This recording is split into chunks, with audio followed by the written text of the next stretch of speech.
As our point of view fades in, we find ourselves blinded with green light. The hum of the undying machine serenades our ears, and the scent of heated nectar permeates through the air.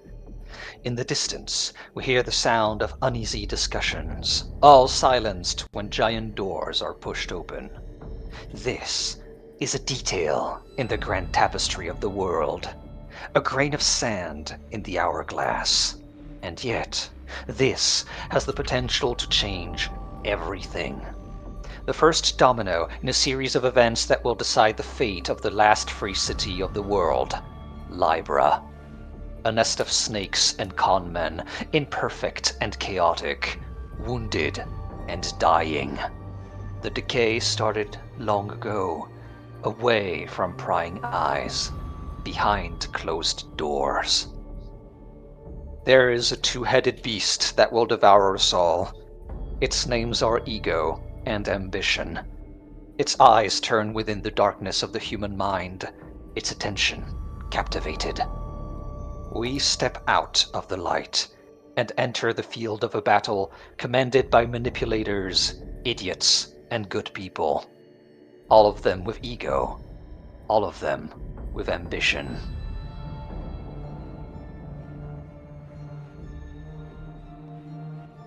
As they put us in right where we left off. The doors just opened. The rival gang entered the neutral zone.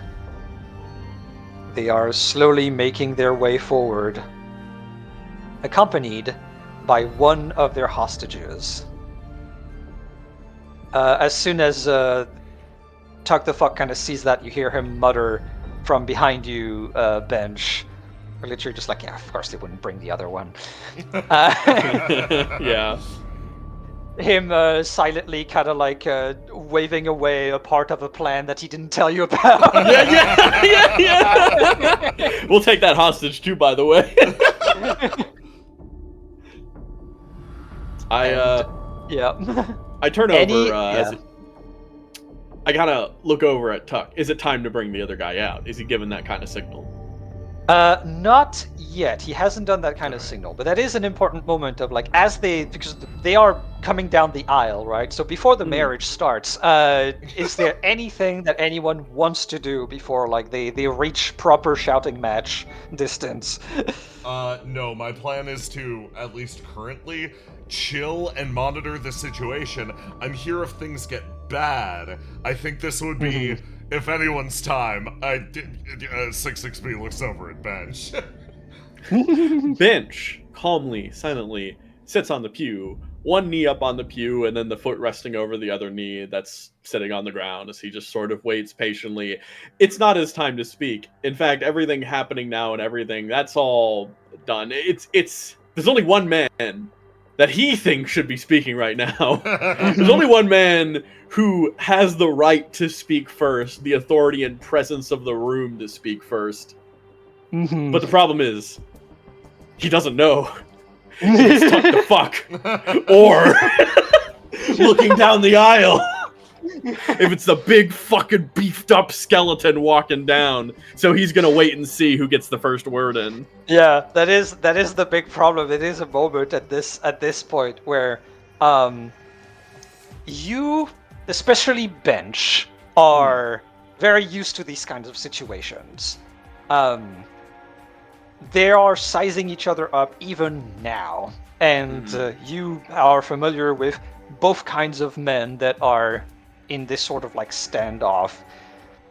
The first word in is immediately a statement. Whoever gets to talk first gets an advantage because they get to set the tone. They get to set the pace. Do you anyone want to perhaps give me a roll to try and like see where it is going to perhaps intervene? Yes. I'll take a look. Yes, the question. Yes. Can I do this as Bee and Piper? Yes. Yay! You're starting the PV me. Yeah. Oh boy. Oh wait, no, Thank that's God right. Kyler isn't here, dude. Thank fuck. Yeah. Kyler the killerer. And Piper is still wounded, correct? Yes. This would be not Alright. long after the event. Okie dokie. The event. Burned. Thank God he's not here either. Oh God. Okay. So roll to die, and then drop, swing, and roll to die. Oh wow, Piper's fucking locked in. I have an idea if I manage to win this one. Mm-hmm. Ooh, Piper? Fucking Piper Ooh, competing Piper, with okay. Bench here? Oh, that's Started. interesting. Okay. So, yeah, it started. So, to both Piper and Bench, Mhm. Tuck the Fuck has the home advantage. He's the host here. He's probably going to start talking first. However, Sunripa is a rude ass that will interrupt him immediately. Mm-hmm. However, what are the consequences of that for that discussion? That's up to you guys to decide, and if you want to make a decision and act before anything happens. What I think I'm gonna do is, in this instance, there is a level of, it would be pretty good if he cut someone else off first, so that then Tuck gets to speak up over him, kind of, but also Tuck getting the first word and making the conversation there. So I'm gonna put myself on the pyre really quick, but I'm also not gonna get in Tuck's way by like making it seem like, oh, I'm gonna talk to the big guy in his stead. So instead, what he does is he doesn't direct the conversation. He looks past, and he's gonna call out, and he's like, "Yo, Welch, you hurt?" Oh, very nice. Okay, Piper, is there any counter to that, or are you letting that go for now? Piper at this point has probably been escorting Welch with like a bony hand on his shoulder or at his back pretty much this entire time, but her eye has been locked on Sunripa. At that point, she would check specifically to see if Ivan's about to like have a big outburst of "you talk to me before you" or whatever. But, like, Okay. Okay, so with the give me another roll if you're trying to read your boss again. Okay. Yeah. Okay, yeah. He is definitely as per the plan of Bench. Bench read it correctly. Sunripa is about to talk to interrupt. It doesn't seem to be like an outburst, but it's Sunripa, so you don't know what the fuck he's gonna say. But he's gearing up, most definitely. As soon as she sees, like, the shoulders start expanding, his Yeah. chest starts to puff out, and immediately she puts a hand on his, like, elbow. Not, like, visible to the others, just kind of like a motion that is enough to kind of grab his attention, to distract him from whatever he's about to say, so so Welch can speak to Bench. Gotcha. So yeah, he starts to like, and you distract him just long enough. So what you get is an immediate kind of like, no, it's Sunripa. He wouldn't fucking whisper this. And immediately turns around and basically, "Well, you want to be the one to talk," and like as he basically like says that, and it echoes throughout the space. Welch also speaks up and goes, "I'm fine. They haven't harmed me. I'm sorry, however, all of the others, they lost." To which degree, immediately Tuck the Fuck kind of steps up. One question. What about the one other dude that was left of these guys? Yeah, because there was one other goon along with one of our. You're right. bulls. You're right. He would be here. You're absolutely Except right. for Except for him. He just slinks out from behind Piper and is like, "Hi." Yeah. except I for think- Bimmy. I think at this point, basically, what he says instead is basically, instead of I, he says we. Like, we're fine, everybody else is lost. Yeah. Dr. Fuck rears up to go immediately, and as probably would have been predicted, starts with an accusation. I suppose that's not your fucking fault now, is it? Which to immediately, oi then, I'm no fucking savage. It's starting bad. It's starting bad. Immediately as he steps forward, Piper's hand that was kind of like pulling on his sleeves reaches up and grabs his shoulder and goes, as a matter of fact, they're only alive because we made sure of it. Yeah, we only shot back at those who were shooting back at us. Yeah, I'm fucking sure. The tension rises almost immediately. There's a moment where the two are just kind of looking at each other. It's a weird one. For specifically on the side of Piper, you're more used to people. Especially with your experience in the Bloody Bulls, you're more used to leaders kind of sizing each other up and trying to alpha male at each other. Mm-hmm. It's a weird one here because you are not used to people like Tuck the Fuck. Tuck the Fuck is not trying to be bigger than Sunripa. Tuck the Fuck is not trying to be more impressive or more dominant than Sunripa. Tuck the Fuck just knows he's right. And is basically just like, it's interesting though. I'm going to take off of your other roles, and you get the feeling that because Tuck the Fuck is not one of these people to let his ego go in the way of business, why is he doing that? He's riling up. That was an accusation. He's riling up Sunripa from the get-go. Why is he doing that?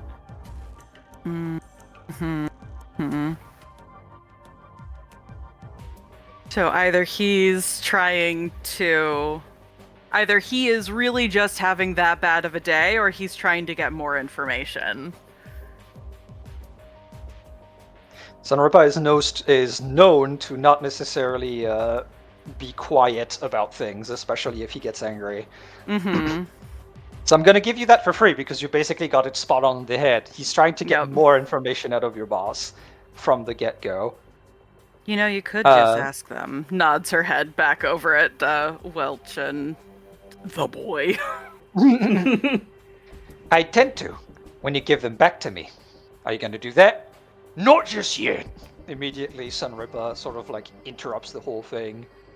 This my fucking leverage for this fucking neutral ground we got here. I'm not letting go of them before I see my fucking boss.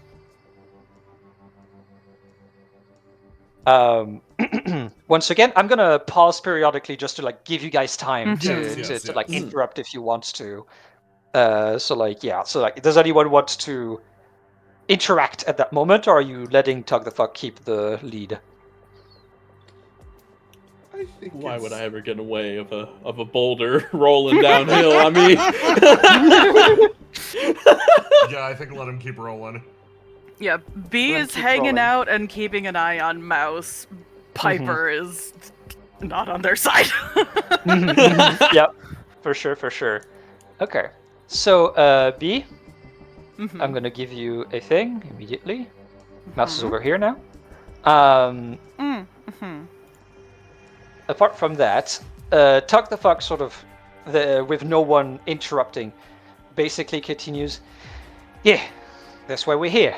We're here to negotiate for that sort of stuff. Here, take your place. And he points right over here on the other side of the sort of space. To which Ivan Sunripa immediately goes, trying to isolate me from my fucking boys? I don't think so. Piper immediately like hooks an elbow around his neck and starts pulling him over. You want to talk again? Is that what you want? You want to be your fucking next boss? Want to take more place? Fuck no.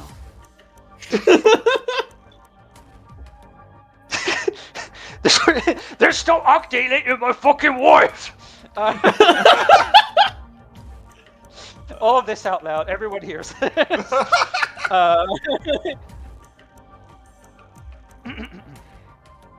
To which point, Tuck the Fuck kinda immediately turns up. Domestic dispute aside, I'll bring him out. And he kind of snaps his fingers. To which, I could go through the whole rigmarole, but I think it's easier to just have them all appear immediately. I send the call. Yeah.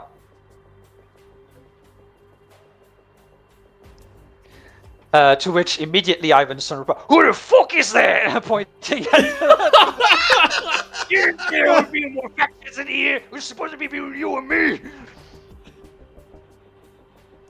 That is him. That's just look he just says as a like, damn, really? Is this like a problem? His hair went white because of resurrection. It's me. I just had to go down the chain. It's me, Chuck. Where the fuck they need to? Did it kill you? No. They saved my life. That causes a pause, actually. Which is interesting because you've all been told that Sunripa has been told that this has been the case, but I guess he just forgot. Yeah, like he just now internalized. Did not internalize it. There's only so much that he can retain, guys. Yeah. This time it's going into his brain though, I'm sure. Oh yeah, no, but you can see it now, so No, it's real. It's real now. Let it soak in. Real. Let it marinate. Who the fuck are these guys? He points at the warhounds. Look, shit, I didn't expect we'd be talked about. Warhound security. We're just a little bit of extra muscle. What? Okay, so everyone roll me for reading Sunripa, although I'm pretty sure it's going to be very easy to know where he's going. Let's see. Let's drop swing. Roll the die. Oh, wow, okay. Well, I'll unlock that. I guess that wouldn't be locked. So let me unlock that I'm gonna leave B out of this because she is off in the corner, so... Yeah. Time for dibs. Yeah. Okay. Alright, Piper. Gibson. Let's see. Oh, yeah, I that's bet you right. ain't paying attention to that too much. Fuck. Where? Hang on. There's my boy. 16 for Weather Boy. Okay. Wait. And then die. And then... Oh shit, Damn. guys, you think he thinks we're fascies? Sick of having this conversation, man. This is really kind of... like I fucking said, with me. hunt the red. Monocle is so distracted right now. He doesn't get shit. So anyone... Actually, that's so funny because everyone that passed easy, so everybody, Damn. knows that, like, this is... It seems that somehow the presence of the Warhounds here is almost a deal breaker for Sonoripa. Ooh. So you're like, oh fuck, he's like mad. He's like proper mad that other people are here. Before he even speaks. So if you want to interrupt now, you can. Could I, with a 23, do I get any extra insight as Piper? Extra insight. Yeah, so like it's your boss. He thinks it's an ambush, like genuinely. Yeah. He just thinks it's an ambush. He thinks they're setting up to like kill you all here. I have a Bench will speak up then at this moment as he sort of turns over and he looks. I almost put the fucking can to my fucking mouth. Goddamn, hang on. And he looks like they're not with Tuck. This is Gate 13's issue 2. Neutral ground. We're protecting ourselves as well. Okay. Piper Funny will enough. Yeah, go on. Piper will kind of add on to that, just kind of mutter over to Sunripa. Looks like it's more than one faction we're dealing with again. You narrows his eyes. He turns immediately to 66B. Is that true? 66B folds their arms and like looks over at Warhound Securities, just like pausing. Like, Yeah. shuffle, shuffle, shuffle, shuffle, shuffle, shuffle. Move their way over here and, like, sort of lean off to the side, and they're like, I'm gonna be honest. Bench called those guys in for a little bit of extra security. I'm pretty sure it's fine, but I'm keeping an eye on them, too. The moment he saw 66B shuffling, Bench just gives the look that he's got right now. She's just like, God. 66B. It's so awful. He's like, you fucking better. You stay right here. Nodding. I don't know. 66B just properly internalizing, just like, when I saw them come out like fully armed like that, I don't know. Look at a little fashy.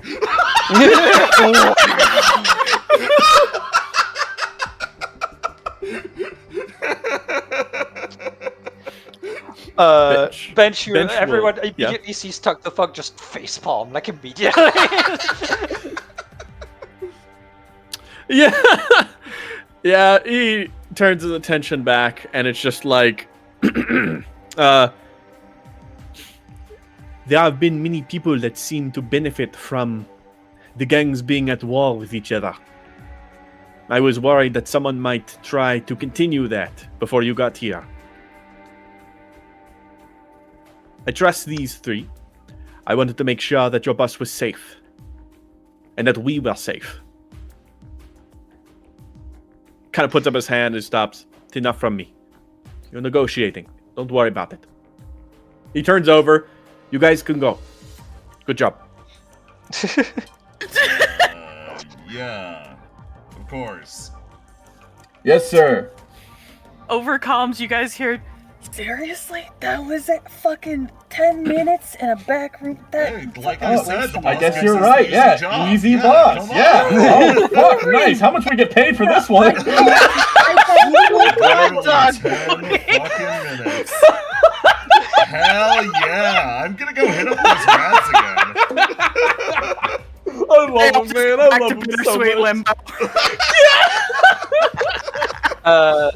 So when they leave, I'm gonna hit on that ghost.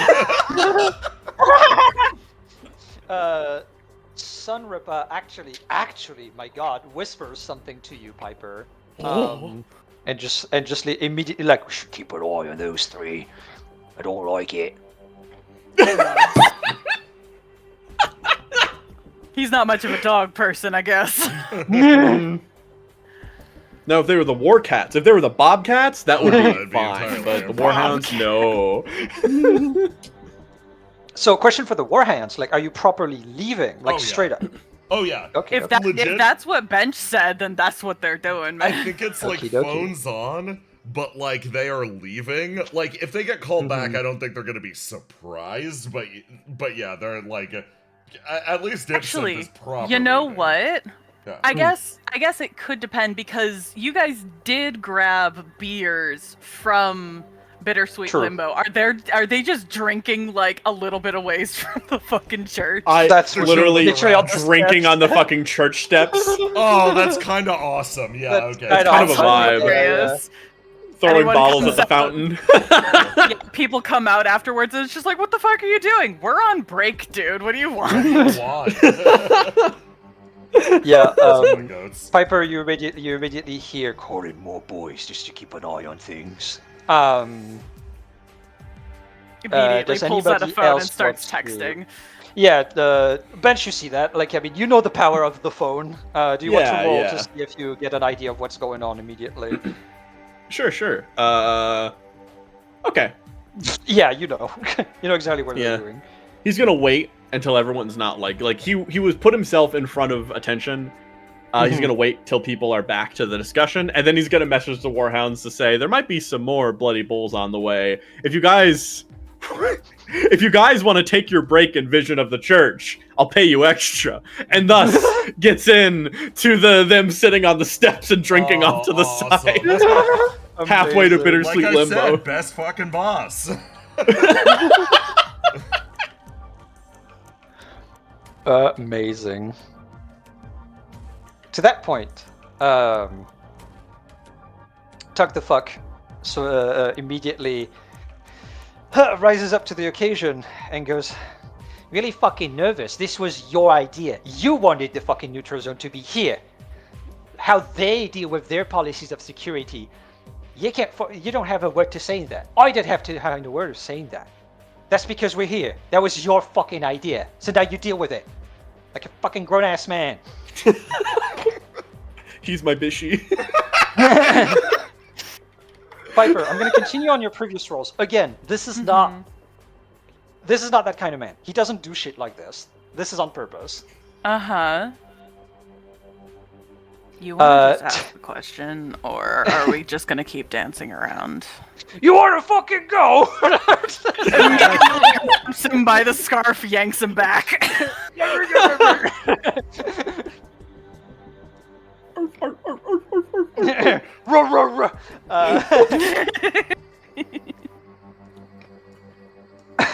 God, sorry.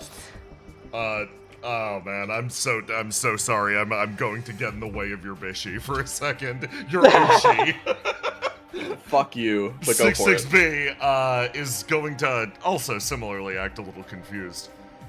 I understand that this is a hostage negotiation. This makes a lot of sense. I'm just curious. Sunripper, you're a lieutenant of the Bloody Bulls, correct? Yeah. Isn't the leader over there? Why's the discussion happening over here? 66B points at Chuck Talbot and genuinely confused is like, why are we talking to Sunripper about this? Yeah. Now that everybody's assembled, why aren't the Yep. leaders convening? God, that's funny. So, fucking ambushed by somebody he did not expect.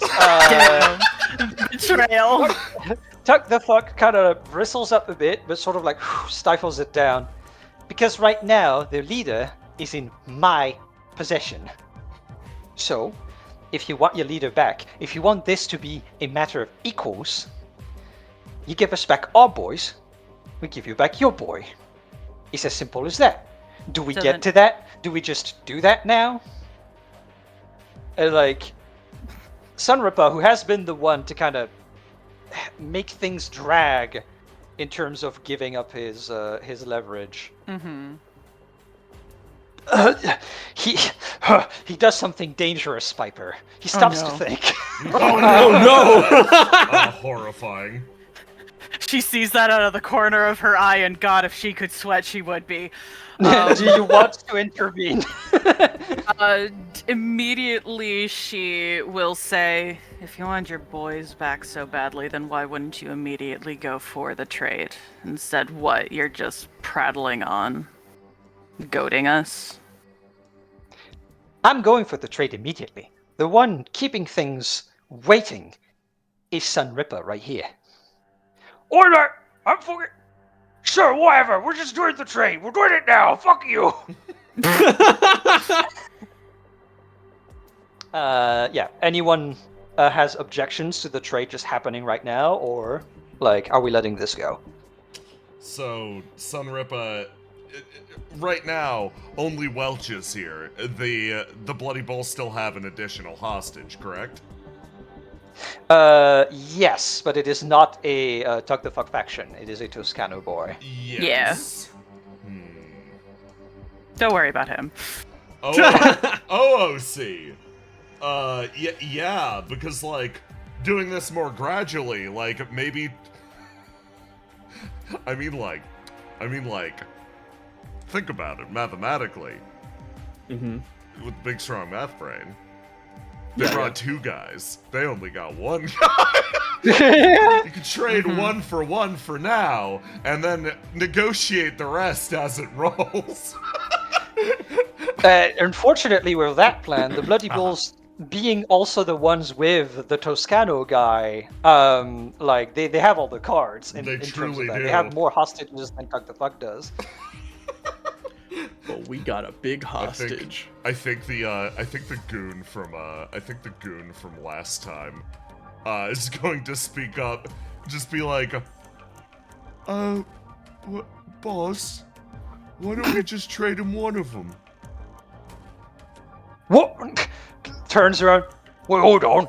Yeah, you got one guy, we got two guys. We only even trade one of them.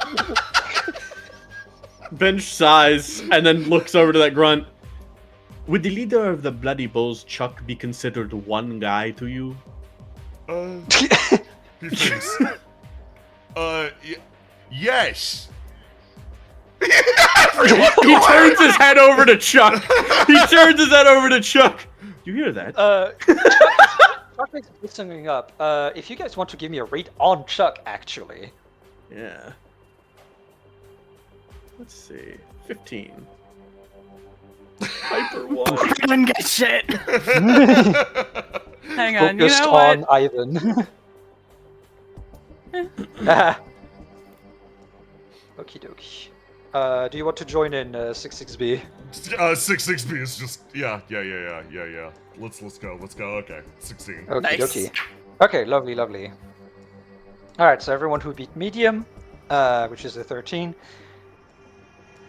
You can tell that immediately Chuck is understanding what's happening, and that's why he's been silent so far. He understands that Sunripa has been gaining the favor of the boys. They are more, even like, they are kind of like almost in this small group, more united that they tend to be with him. The fact that a smaller guy spoke up, felt safe to speak up, emits, like when a superior is talking, indicates a change within the Bloody Balls that he doesn't like immediately.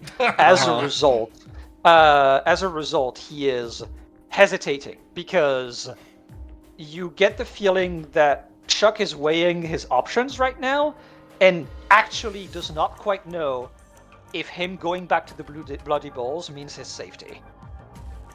Oh, that's exciting. And that's why he's been silent so far. Calculating. He's got to use all of that lean fat to think right now. Does anyone want to intervene in regards to that realization? I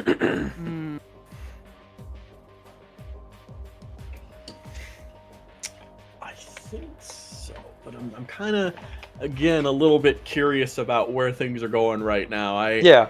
He's probably not going to be able to stop anything from happening right now. It's like, what is he going to do? Like, no, I'm staying with Tuck the Fuck? Like, Yeah. He's a hostage. He doesn't get to say this Yeah, shit. yeah. But, like, there's definitely, like, you can tell that, like, there's a degree of my troubles don't end when I'm back home on his side of things, which will probably create dissension within the Bloody Bulls. So for everyone that's on the side of Tuck the Fuck, that's good. And by the way, you know Tuck the Fuck noticed that too. Yeah. On the side of the Bloody Bulls, specifically Piper, that's bad, because in talks like this, unity is what, like, that's what brings you forward. That's what gives you energy, especially when you have more. Apparently, like, you know, you were supposed to have more heads than Tuck the Fuck. Tuck the Fuck has his partner that's here, but Bench is not affiliated to Tuck the Fuck. That's an independent agent. Same with 66B. You are supposed to have, like, your boss, your lieutenant. You were supposed to be here in force, and you're realizing now that's not going to be the case.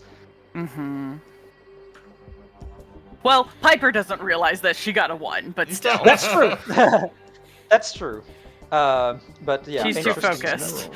So if everyone agrees, they'll just proceed with the exchange, essentially. And obviously, Tuck the Fuck actually doesn't raise a fuss with this. Just gonna make a space. So Chuck gets to go back over here, and Welch gets to get back over here, leaving the one girl just like, oh man. I mean, I knew they wouldn't choose me, but I kind of hoped. Bench, I hope you're ready, Bryn, for my real target.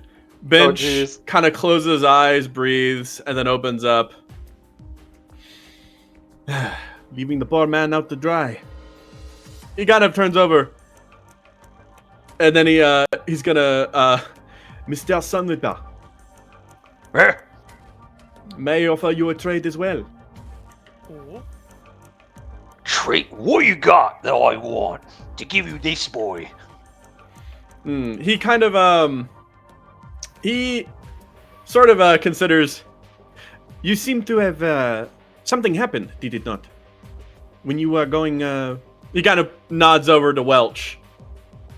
When you're going after them,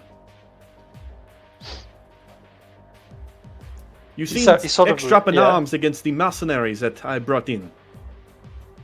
Is there something you wish to say? Information you wish to gain? Piper, you don't need to fucking read to know that he's gonna just like squeal everything. He's just gonna say everything. If you're okay with that, you let it happen. If you're not, that was the time to act. I think... Honestly, I feel like it's not that much of a loss because what we know, Welch knows. So no matter what, they're going to get this information. It's just a matter of when and who's delivering it. This, I think, at this point, she would consider this essentially being an unintentional olive branch, essentially. Gotcha. So you let go as Sunripa pipes up immediately. Yeah, that's what we're here about. That's what we need to talk.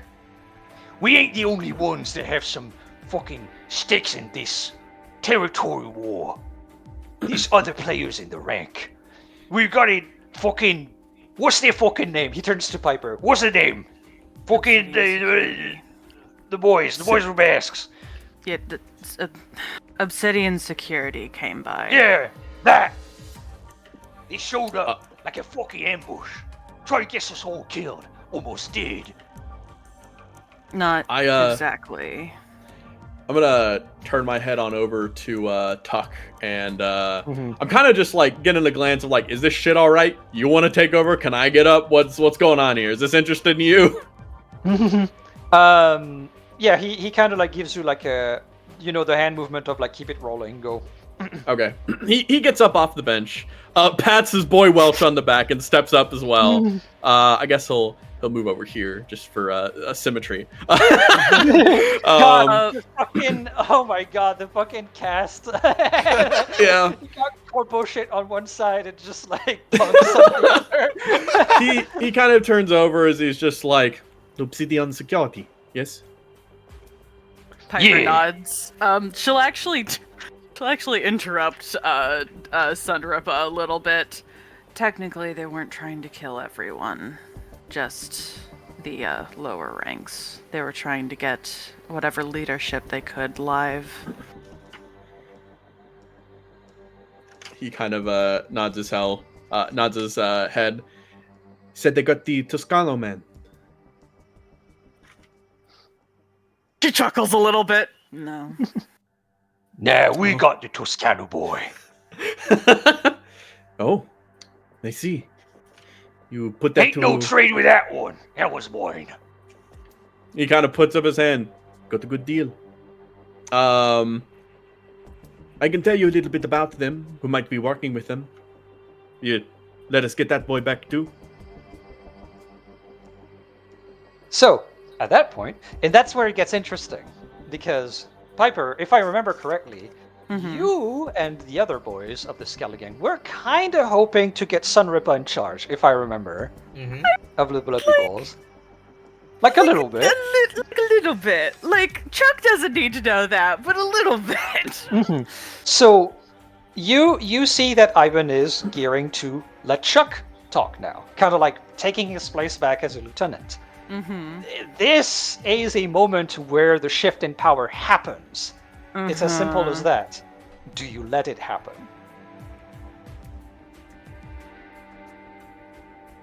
Ooh. Hang on. Because once again, Sunripa, weirdly enough, is very innocent here and doesn't fully understand. He's a loyal dog. He's such a good boy. We love him. No, she doesn't. As she sees him start to like step back and look over at Chuck, she'll actually scoot between them a little bit, kind of almost shoving Chuck back, but more like trying to just be the immediate face between him and Ivan, and she'll look at Ivan and go, I mean, you were the one that was there. You should probably be the one leading this conversation, right? Ooh! Oh! Damn! Does everyone want to give me a read of like the bloody balls right now? Just like all of them? Give me like one roll for everybody. Wild swing. Okay. I thought I was locked in, but I wasn't. That's fine. Damn, that's crazy. Oh yeah, you dropped your red. Dude, Yeah, what the fuck? Hang on. Let me roll a die. What happened? Oh, third thing. Hang on. That might be... Okay. That's actually a very interesting result. No, stop running away! God damn it! What are you talking about? Piper, you get a read. Bench stares into you with the patented bench stare. But then he just looks away and looks back to Chuck like he was doing before. He's ignoring what you're doing. As if to say, I don't see anything going on. I didn't see shit. Oh my goodness. I'm blind in my left eye. I didn't catch anything. Little did we know that the olive branch was given to the shadow government. Damn. Okay. We all beat medium. Okay. So I'm gonna give you a read of like everyone in the faction. I'm gonna group up the boys. So the boys agree to this. As in, yeah, you know, Ivan was there, we were there, it makes sense, right? Mm-hmm. It's a very logical step. Chuck fucking hates this Uh-huh. immediately. And is definitely like, you can feel that now the gears are turning, right? Because like he's officially not a hostage anymore, so he's like, he's gonna try to fucking reestablish himself. He has to in this moment. Ivan is fucking clueless as to anything that's happening in regards to that. We love He our has no empty-headed Our lovely, man. empty-headed, clueless demagogue. And of course, Piper is very obviously scheming to try to get Ivan in a position of power. Scheming. No, she is just trying to take a rational step within negotiations to clearly and concisely explain the situation that happened, which Chuck was not a part of directly. Obviously. Okie dokie. So, just so I have the proper wording, what was the question exactly?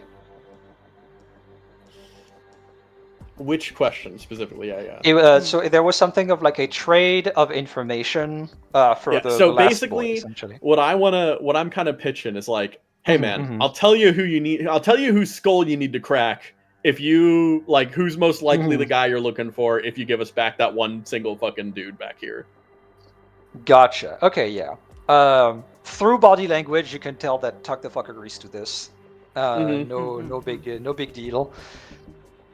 God, it's a very interesting. I'm realizing it's a very interesting position that like the side of Tuck the fuck is in right now, because you're on his side, but you're also technically an independent, and you're the host, which means that you do, like, you're not undermining anyone by speaking up. So it's like, it's kind of. This is what's great about working with Tuck. This is just the relationship of fucking this thing. It's great. He's not too big that he gets fucking on his britches about it, man. No. He understands proper etiquette. It's called delegation. Okay. So Sunripa starts like, Yeah, I think that's it. Well, hold on there. Chuck sort of interrupts him. That might be stupid information we don't know yet. Give us a taste. He kind of looks, and it's like, you know what he's gonna do? You know what he's gonna do? Let's see. Let me roll this really. But okay, you know what? Okay, so in this case, I think Chuck reasserting himself, he just sort of like, all right, we're going with this for now. He doesn't try to challenge it in this moment, as he's just like, Obsidian security is new into the city. they have a couple of contracts that they have undergone that benefit certain people. People that might also be armed enough to... He kind of considers and realizes that if Chuck's in control, this isn't a great point to go with. Sorry, just gonna like... Significant enough to influence this fight, this war that has happened now. Plus though.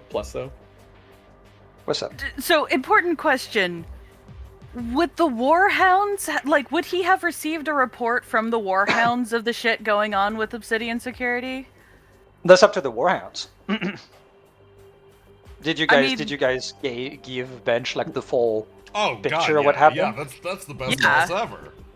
Listen, the more he knows we went through, the more likely we are to get a bonus. Yeah, exactly. I will How you now... get a tip. I will now ask Bryn, because I did not take notes too much of that section because it wasn't Bench. So now, what did they tell me? Give me the recap of what we learned. Yeah, yes. So what they would tell you about Obsidian specifically is that they were present on the mission as very clearly an integrated force within Inc. occupation of the area.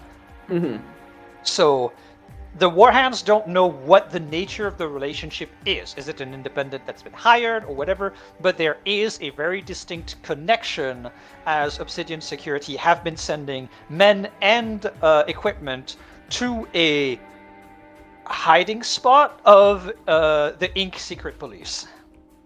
And also there was a fucking knight there.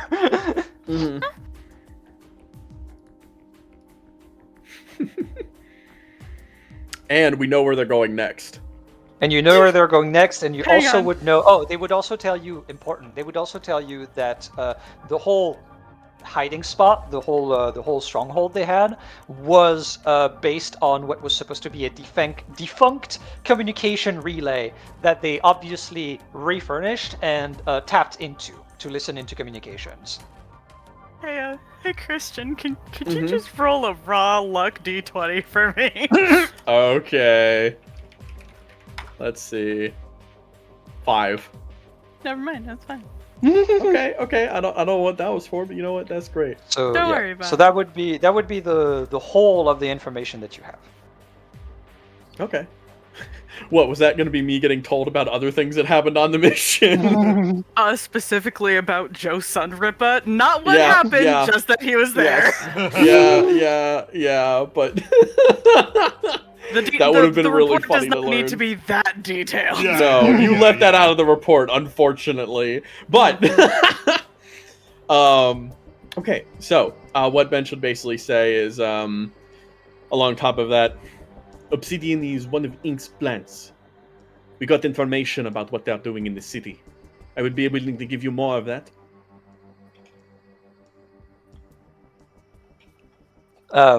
So, immediately, just gonna build off of the roles that you guys had earlier. When Chuck kind of took over, you can tell that as far as the boys are concerned, there was a little bit of like a slight disappointment in the sense that it's like, oh well, I guess things are back the way they were. Right? A little deflated. Like slightly deflated. Chuck noticed that, most definitely. And steps up and kind of immediately goes, yeah, okay. You get your boy back. Let him go. So now comes another time, Piper. Because Chuck just gave an order to the boys, right? In this moment, it's one of those moments where time slows down for you. Because this is another important moment. He just gave an order. There are ways to manipulate the situation, to give the boys hope of something perhaps different. But you gotta play it slick. Oh, fuck. Oh, how do I play this slick?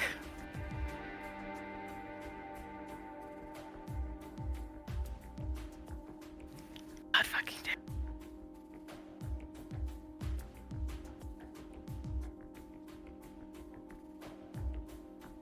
No one expects the inner Bloody Balls politics. Yeah, I love this. Oh my god. Because she doesn't want this power handoff to happen. Like, Yeah. It's...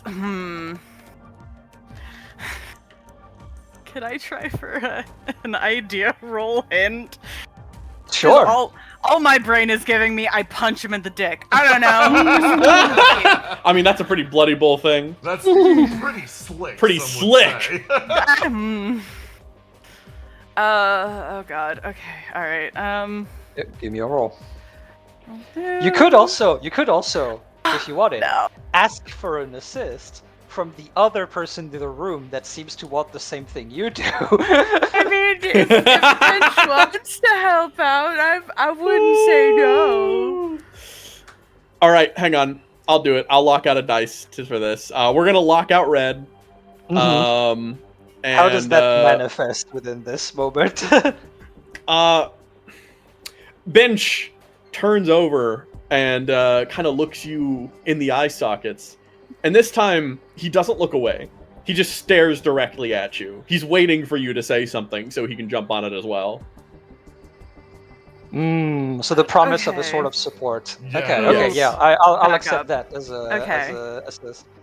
Okay, and you know what? I'm also gonna lock out red. Where this is, well, 2d6 added. Let's do this. We can do this. I believe in us. 8, nice. Ooh, Yeah. yeah. Okay. 16, Get those baby. bench bucks. Yeah. Get best medium. Okay. So here's your ideal roll. It doesn't take much. A little sign of a hand, something. Just something that Ivan should do to confirm that they can do that before they do. Like a like a Ooh. nod or something that like, yeah, you Yeah. can do it. Instead of just doing nothing and letting Chuck handle it. I know what I'm gonna say after this happens. I think that's worth a 3 support. Do you do that then? Okay. He notices that. Yeah.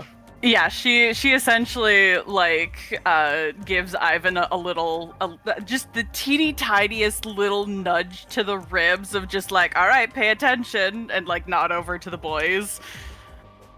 Gotcha. Yeah, no, he immediately like he doesn't even think about it. He's just like, oh yeah. I turn over to look at Ivan in the eyes and I say, "Thank you both." Oh! Oh, Chuck fucking hates you. Oh my god. Damn. Holy shit. The next time you make eye socket contact with Piper, there's just a little glint of just like, all right, I see you. Oh, jeez. All right. So yeah, no, the boy is delivered indeed and sits down over here. Thank you. Oh. I nod my head. Thank you very much. He's gonna go back over, seating back to Tuck now that the sphere has kind of been set. He's gonna go debrief this boy. He's gonna sit down with both these two ex-cops. He's gonna start chatting with them both. You know, I'm gonna learn this guy's name. Give me a name, Bryn. Later. Give me a name. Okay. Yeah. Hold on. I'll give you a thing. I did fucking hold on, name generator. I can't believe you don't have all of these guys pre-named. Wow, slipping. Genuinely, I had it at the beginning, but like we cycled through so many places with so many crowds that like eventually I couldn't keep up. Excuses.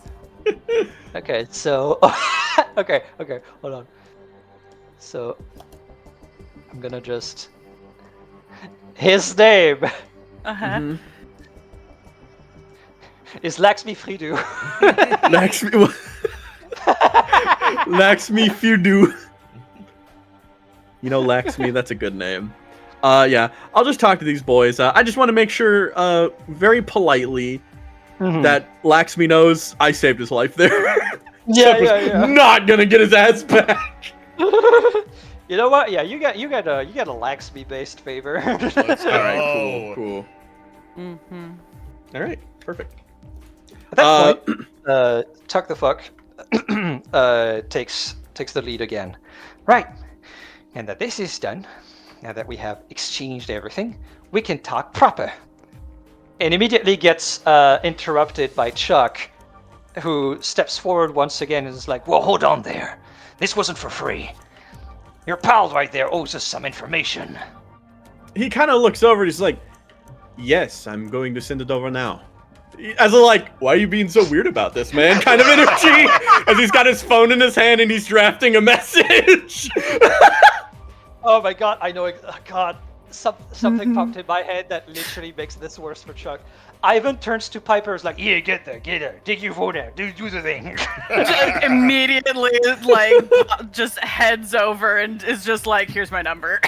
Oh, I got the best number in the game. Hang on. Thank you. oh my god. Things I was waiting going for him to bad do that shit. Things Okay. going bad for Chuck. Okay. So,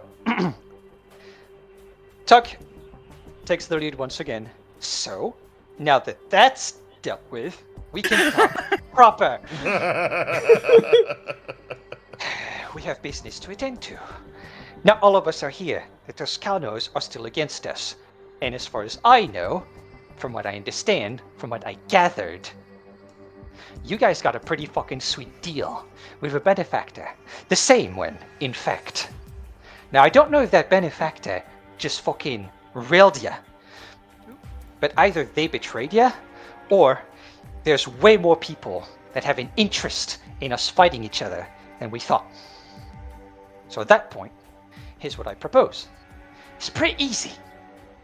I'm sure even you guys can understand. Fuck them. Fuck their plan.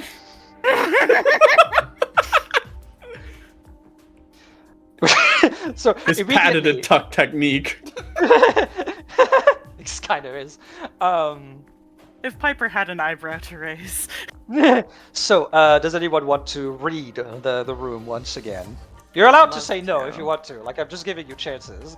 I think, info.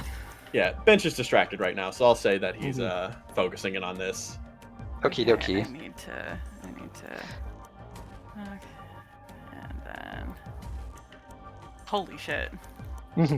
Okay, so what we got right now is a Ivan Sunripa that's about to be like, yeah, fuck him, immediately, and then we got a Chuck that's gonna be a lot more reserved about this, because again, he needs to reestablish himself. He needs to.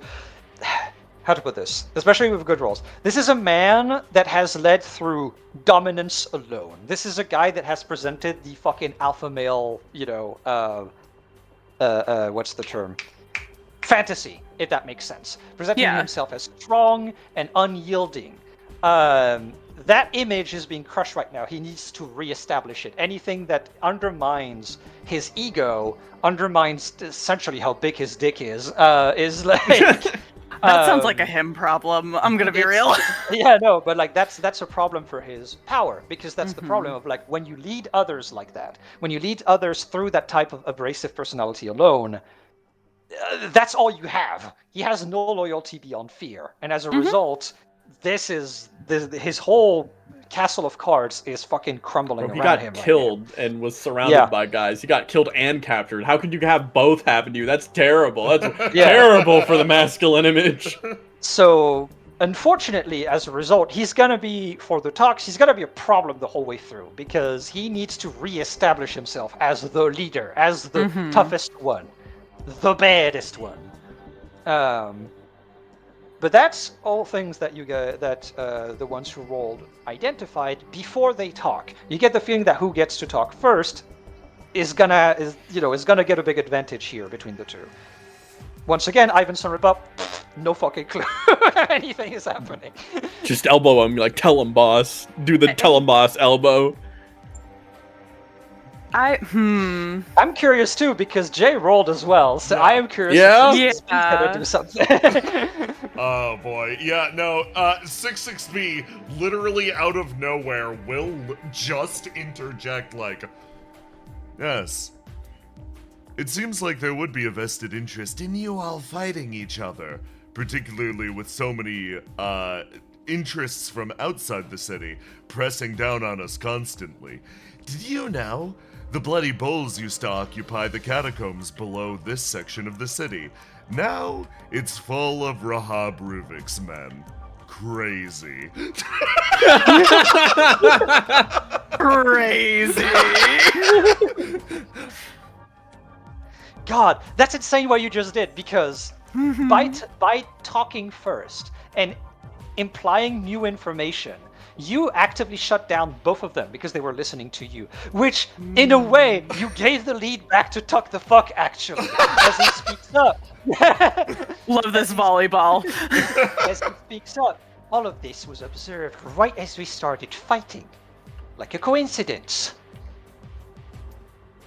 Which plunges the two beefcakes into thought once again, which Chuck the Fuck uses. Yeah, which Chuck the Fuck uses to his advantage. This is where comes my idea. Instead of fighting, we do the exact opposite. We have no reason to think that Toscano is not gonna get the same deal or even a better fucking deal than what you guys got. I never got that fucking deal. I was always out. So you know I'm fucking legit. Unlike some people. And he like looks at Chuck in that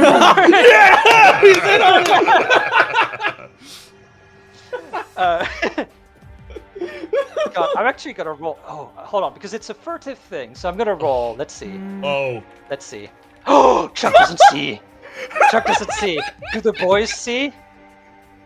Ooh! Yeah. Oh my God! Okay. So, Chuck doesn't see the eyeball. The boys don't see the eyeball. But Ivan does. Oh. I think piggybacking off of that, literally, 66B unsubtly is going to move forwards and literally go, to Sunripper, not to Chuck, is gonna whisper over to Sunripper, what deal are they talking about? Did you sign a deal? So that Sunripper has a chance to deny it. Yeah. So you can be like, I don't remember signing no deal. I mean, literally though, it's fucking instant too. Of just like you just quote unquote, it's not. You didn't accuse him, but like he almost like took it that way. Yeah. Just like, I didn't see no fucking deal. I didn't do that. And the boys hear that. The boys do hear that immediately. Just the tiniest creak of neck bone as Piper looks over Sunripper's shoulder to Chuck. Doesn't say shit, just stares. God, that's so funny. Okay. Chuck pipes up. I'm like, it was necessary. We had just lost a lot of our numbers. Brody, And, like- shut up right now. He's not gonna. To which immediately Tug the Fuck says, yeah, I wonder whose fault that is. Turning the entire conversation about a potential alliance in now a tribunal to Chuck himself. Oh my God, As the boys, brutal. as the boys, like, group up a little bit and start whispering to each other. Listen, Chuck immediately kind of pipes up once again, however, of like, you said you wanted to talk as equals. I'm gonna tell you right now, if it's peace you want, you're starting pretty bad. And okay, so again, I'm pausing time. Does anyone want to intervene? Piper wants to try and figure out what's going on in Chuck's head, like where he's trying to steer this away from specifically. Yeah. Oh my god. Oh my God. Oh, Dares. you get the juiciest juice. Here's a problem with people that embrace a persona for so long as Chuck has. He started to buy his own hype. But that image of himself also started to crumble when he got. Also started to crumble when Tuck gave him his little speech. You didn't hear the little speech. You weren't there for that. But you can tell that something has cracked the armor of this guy. She's seeing the fractures. You're seeing the fractures, and you're seeing hesitation. You're seeing the fact that because of his ego, because he's been, it's the sunk cost fallacy. He's been doing this for so long. It's his image, goddammit. He can't just let go of that. So of course he's gonna fight. But you can tell that underneath it all, he's doubting. He's doubting himself. Ooh. I'll speak up from behind as I hear things getting tense. It's not a judgment call. It's just he stops. There's bad blood, and you took a deal to fight back against others. Things will calm down. I'm sure if there's anyone need forgiveness, it's from your boys. I'm sure they understand, right?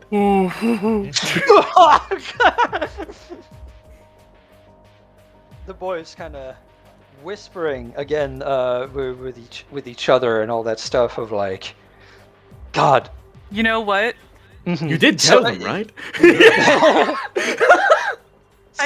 Piper's gonna follow that up real quick as she steps a little further out from behind or next to Sunripa. Yeah, I mean, that's why you were throwing us constantly at the Toscanos, right? For our best interests. God, Doug the Fuck's gonna fucking pile in on that again, and basically goes, the Toscanos that got the exact same deal as you. Ya got played. The loudest creak of neck bones as her head turns to Tuck. So, Really? I'm gonna now roll for the boys, because the thing with the boys is that this is, unfortunately, it's still after a long period of time under this man, where they were scared of him. So now comes the time where if they think they're brave or not. I'm gonna roll. If you guys want to assist, you may. Ooh, not good. They're still pretty. They're still pretty scared of Chuck, unfortunately, to speak up in that moment, even though they were just given the floor. I will lock out my last attribute Let's go. to help the boys.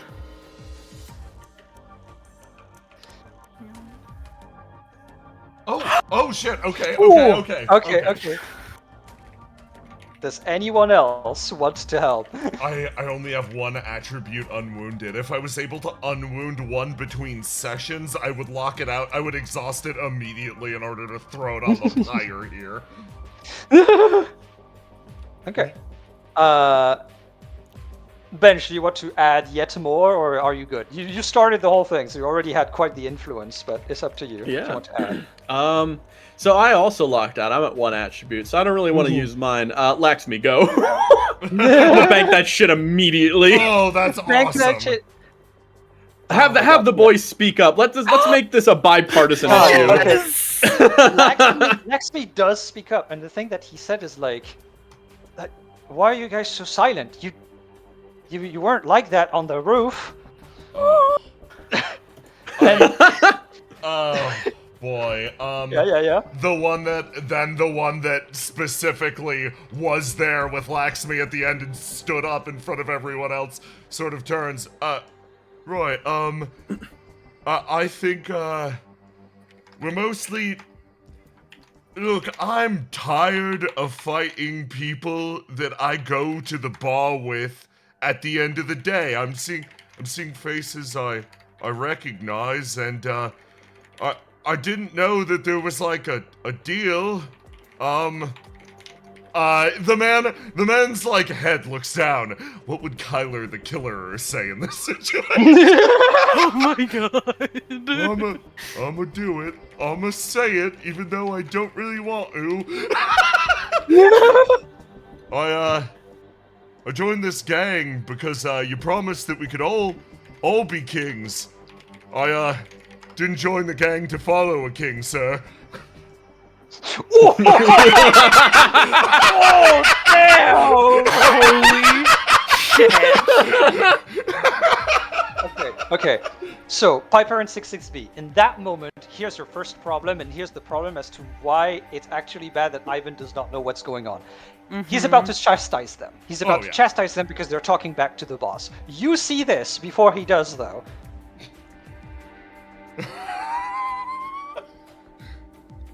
Oh, boy. Immediately, Piper, does not look at Sunripa in this moment, just looks over at Chuck and just voices, I mean, they're right.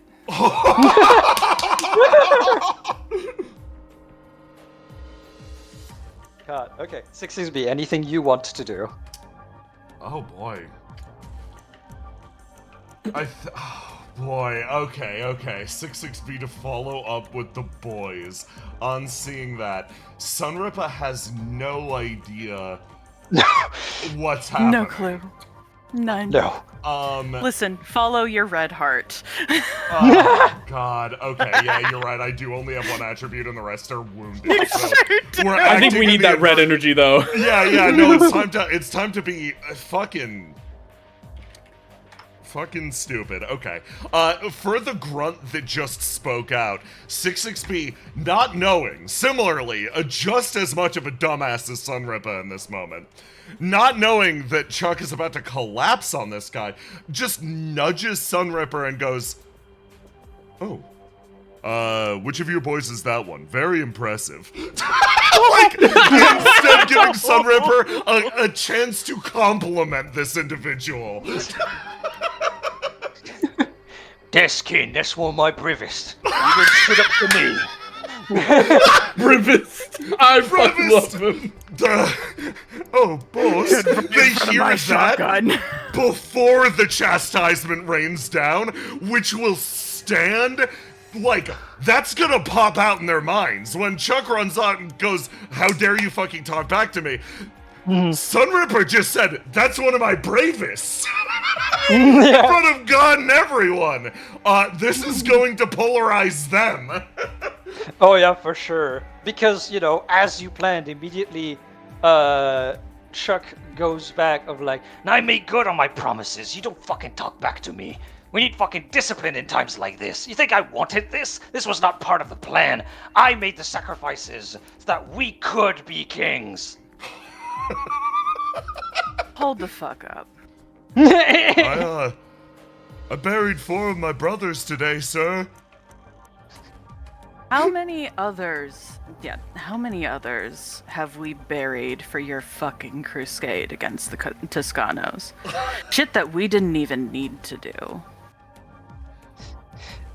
weirdly enough, a voice pipes up, and it comes from Welch. Because when you ask that question, he literally not even thinking, not even looking at the situation, just says, "Too many."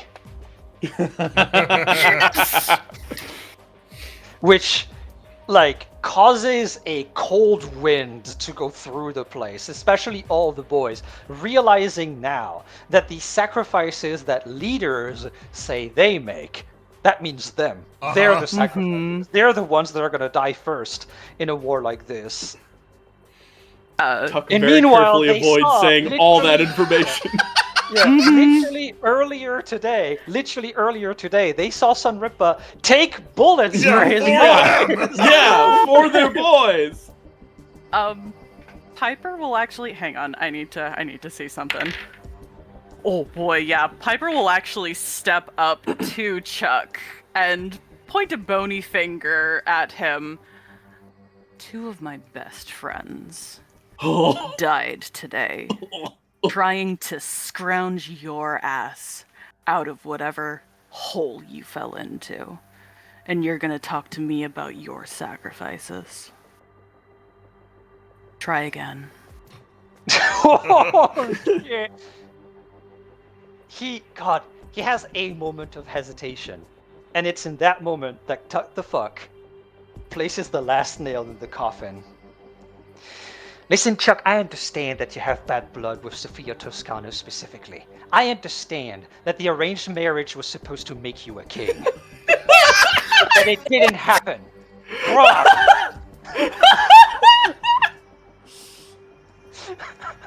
Oh, God. Holy shit. Like a bomb. He was holding on to that one for a while. He was holding on for just this moment. Holy shit. Oh fuck. Okay. There is, at this moment, I think it's safe to say that silence just fucking like whips across the entire place. God, is it time for me to roll for Sunripa Brain? Yeah. Boy, something's not right here I right now. think it's time for me to roll for Sunripa Brain. Alright, let's do it. Okay. He is right there. He almost beats medium. I Does will. anyone want to Oh assist? yeah, no, absolutely. 66B is gonna lean in and just be like, Man, things just got awkward. We're not an impartial party. This is the exact point that I would step in and say something. You should do it. You should do it. You should do it. You should do it. Do it. Do something. Do something. Do.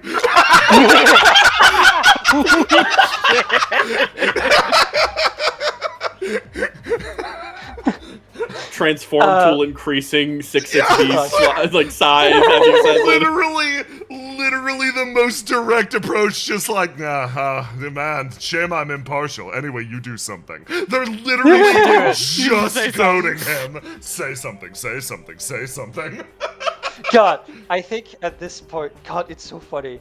Because he thinks he's helping Chuck by doing this. No. But he basically just says, Chuck, you just got killed. You're not in your right mind. Just sit down.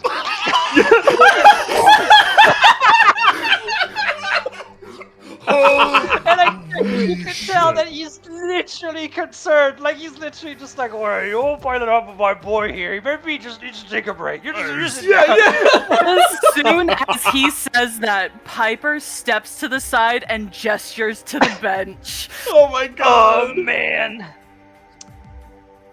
God. Mm-hmm. I gotta roll something. Mm-hmm. 6XP is gonna whisper in Sunripper's ear like, that was very considerate of you, genuinely. Yeah. Listen, Yeah. I can be nice. I need everyone to read Chuck right now. Okay. Uh-huh. 13. No, 19. Oh boy. I'm rolling wild. Oh, I'm not rolling wild. Either way. Okay. So all those who beat 13. At this moment, for a man like him, there is exactly only one thing left he can do to re-establish himself as the leader of the pack. He's gonna sucker punch Sunripper. He's gonna try to take him down as fast as physically possible before anyone can react.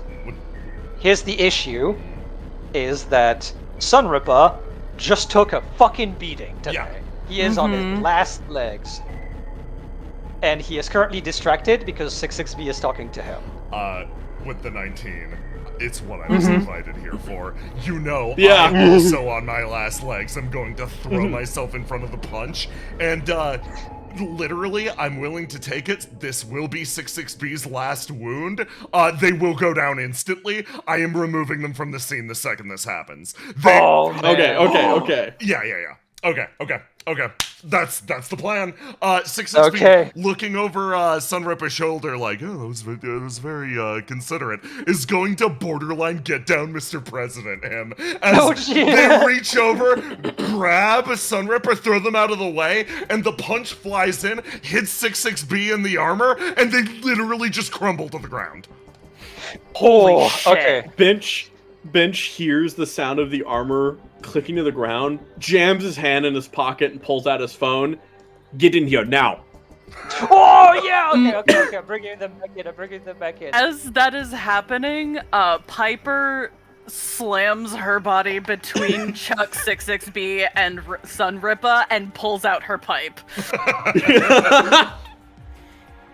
God, so here's what goes on. Because you guys were outside Bloody Balls, and you were joined in by boys that came in, and they were kind of, I'm gonna be honest with you, they were not really good at their job because, like, yeah, we're basically trying to keep an eye on you guys. You guys seem chill, and they just started drinking. Yeah, they all dip some off with the beers. but like as a result, everyone comes in, Yeah. right? Like right now. So what do you guys do as you get through the doors? Oh, immediately look to Bench, just like... He points, like, he's got his hand up to his phone. He takes his other arm and kind of points it past him as he's pointing at Chuck and 6XB on the ground, keeled over, and there's like a fight within the Bloody Bulls right now. As it's a neutralize. Take him down. Get him fucking down right now. Running up, shoves past, like, it literally, you have not seen this man move so fast. He's just gonna fucking flying tackle Chuck. Terminator running at this man. This would be a Alright, yeah, give me the roll. Oh yeah, let's go. Oh, yeah, okay. Unlocking that shit out. I'm exhausting that. Ooh, yeah, We yeah, got you dice need to a spend. medium. It's not enough to beat medium. He Oh, does honey. not do it. I So, will so throw a actually, lock. no, Yeah. there are consequences. Oh, actually, okay. If we're still doing lockout, Yeah. I will just give you the consequences Well- before you lock out, because unfortunately, this has managed to keep Ivan Sunripper like up Yeah. there, but Chuck just took down a giant in the eyes of his boys. Yeah, If yeah. he takes down another person in the sense so that, he dodges the punches and counteracts Dip Simp right there, unfortunately, he's proving exactly what he wants to prove. Yeah. He's a big, strong man. So- Question: Can the other warhounds help with the tackle? And B, can Piper help with the tackle? Oh yeah, So yeah. I think. Mhm. So you know what? I think all of the warhounds, Piper and Bench, wanted to give an assist, and in this moment, to represent the straight up pile-in that's happening. Apparently, yeah. All of you get to give a d6. Just describe to me how you guys do it. All right. Weatherboy sees Dip Simp running in for the tackle, and kind of not really sure what to do in this situation. He reverts to some type of you know what? I'm gonna be like a watch. I'm gonna be like this. You just follow the other guy. And he jumps in and shoulder checks him as well, basically. Okay, so yeah, we add 1d6. Okay. Okay. Hold on. I'll add it. Oh no. Okay. Yours is way I more still want- blessed. We're beating hard. I want to see how far up this goes, Yeah. because that will condition the scene quite a lot.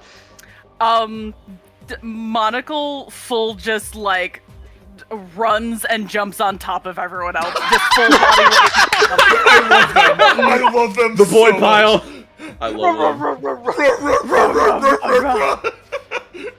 And then Okay. Piper, to add on, she takes the pipe, goes behind him, and just grabs. She puts the pipe to his neck and just yanks him back. Okay, that leaves us with. Oh, Yeah. leaves us 27. with Bench. 27. You just got one above crit. Let's see how far this goes. Bench, you also wanted to Alright. assist. Oh god. So many exhausted dice. Oh god. Oh my god. If Ben's We're gonna- taking this man down several pegs. Oh my god. I'm just. You know how I'm gonna assist? Because the body was tackled.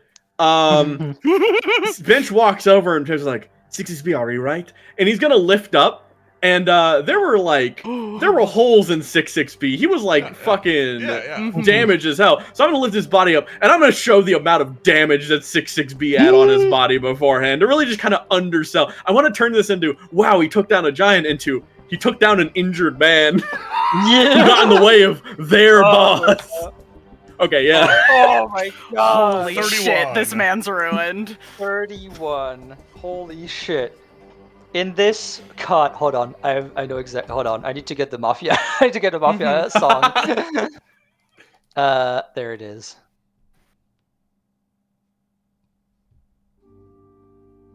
In this moment, as Chuck tried desperately for his last chance at a grab for power, Ivan Sunripper is shoved out of the way by a wounded man, and that wounded person,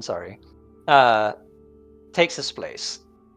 He stumbles back, actually confused, not understanding what just happened, seeing his boss being piled in by not only Piper, but these guys that he doesn't know. And he's about to go back in, just going like, what the fuck are you? But he stopped. He stopped because all of his boys are now gravitating to him and very clearly trying to defend him, making a wall of meat and muscle between him and an enemy that he didn't realize he had. Yeah. In this moment, it took all of this. It finally clicks. Oh. He understands that the Bloody Bulls have a new leader and that it has to be him, because clearly the one that he called a friend betrayed him and all the boys long ago. And we're gonna take our first break. Yeah. Shit. Holy fucking shit. Oh my god! That was beautiful. What the fuck? Oh my What do you god. get for messing with This- the boss? See, Fate guys, could never live up to the ideal. this is how we create a lasting union. Yeah. Oh, the Bloody Bulls are stronger than ever, at least in Mhm. spirit. Like, their numbers are down, but like, holy That's shit, the fine. loyalty. We just gotta make sure that Sunripa is allowed to be free range and unrestrained and does not immediately get manipulated like crazy by Tuck the Fuck. I don't think that would be a bad thing. no. I agree. Oh my One god. man's simping can only go so far. I am so proud of how well Piper knows Sunripa. That was insane. Every time it's just like, zoom. Holy fuck. Okay, I'm gonna use the Shit. bathroom. Yeah, absolutely. Go to the bathroom, go get water. Yeah. I will entertain chat. Hello, chat. I hope you like this. I sure did. This was awesome. This was straight out of a fucking Yakuza game. Hell yeah. I will be right back as well. I love the dog whistle. Immediately pilot. call the dogs in. Dog pile in. Just like, imagine if this was an animated show. Like, it didn't even take like half a second. It's like menace in the church. Get him. Just immediately. Oh god. Fucking beautiful. That was rad. That was amazing. Lovely. Glad you guys liked. God, that was fucking. Holy shit. The peace talks turning into the judgment of fucking. Let's go on trial. Toscano's next. Toscana's next, yeah. Oh, jeez.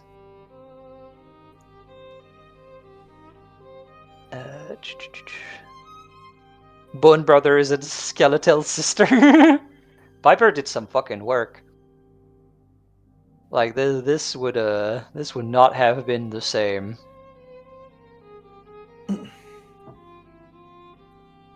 So let's see, because I also need to set up some stuff. Objection. Yeah, I guess kinda, right? We even got the breakdown in the end with him trying to swing at Sunripa. Ego is one hell of a thing. I loved you name dropping ego and ambition this session, Jay. Fucking Bryn. What do you mean? What do you mean? You heard that Just before? immediately. Yeah, I think I heard that. It's also like two heads, you know, ego and Oh, that's ambition, fucking crazy. two voices, you know. Do you want to be something more? Do you That's you know, insane. maybe you want to like reach out, but you don't feel like you need to because you think you're hot shit, you know? Maybe. But there's a third one. It's me, fucking Bench. I'm Bench. I'm the third head of the fucking Hydra. I'm the Hydra. I'm all the heads. I'm all the head. Nothing I'm could giving- stop me. Nothing could stop me. I'm I giving will have the you- world. I'm hot shit. Imagine he just started saying that shit randomly last scene. Just like, so it's going off. Everyone's like, what the fuck are you doing? The fuck are you doing? Calm the fuck down. What the hell?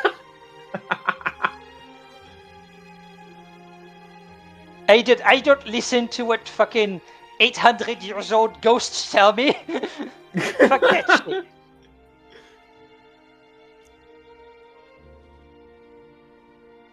Ah, such a good session already. Holy shit. Yeah, I really love that.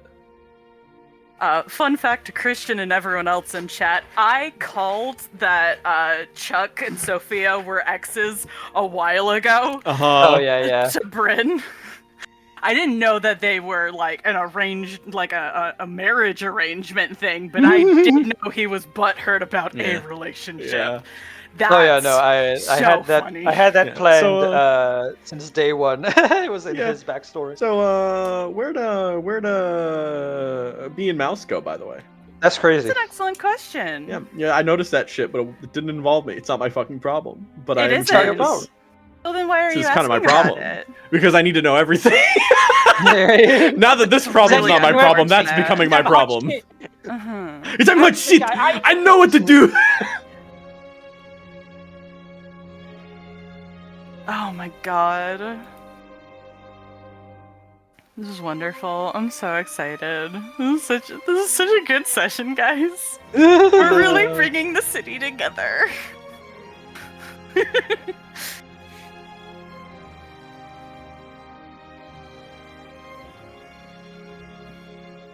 I'm just positioning people.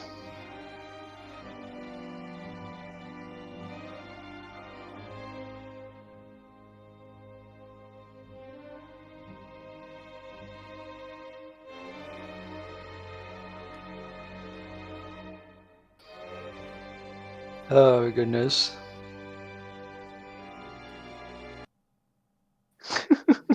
Got a proper fucking Godfather movie going on. So fucking good. So good. I love mafia politics. Okay. I kind of hope that when 60B wakes up, that Sunripa wants to be there to make sure they make it out alright after that. Yeah. Aww. Fucking armored giant just fucking saved his goddamn skull. Just hovering over their fucking hospital bed, just constantly, just like, when are they gonna wake up? I'll be right back. Oi! Oi! Oi! Oi! Where you at? Oi! Where you go? It's non-stop for days. I need to make sure that it's the proper B because you have new things. God, there was a couple of times where I was just like, ah yes, and I'm zoomed in, where is Mouse? Watching him scuttle around the fucking scene, just like, I see you, motherfucker. I see you.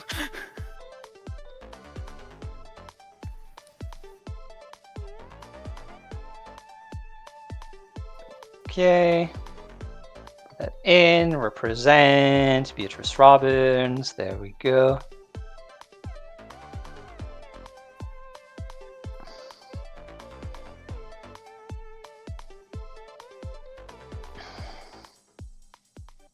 Yes, there we go.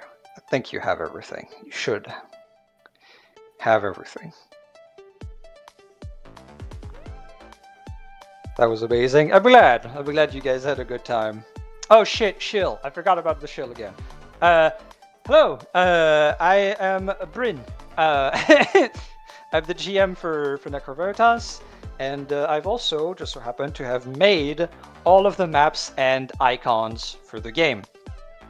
You can have access to all of these things and more, because I also put maps and icons that I've made for other projects that I've GM'd on there, on my Patreon. Patreon.com/Bryn Metojal.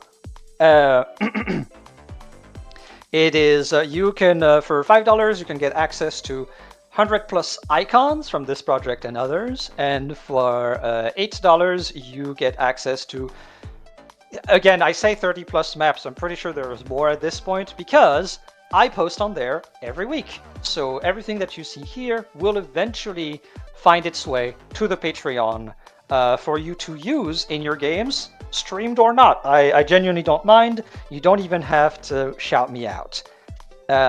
Once again, I know I say this every time, but I think it bears repeating. Thank you ever so much for everyone that's already on there.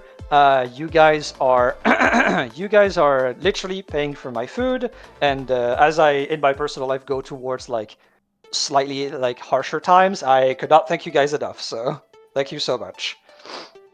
So if you too want to kick the absolute living shit out of Chuck, then you can do that with a small, simple, single-time payment, or multiple payments if you really want to. Think about it. The catharsis. Personally, I thought it was fantastic.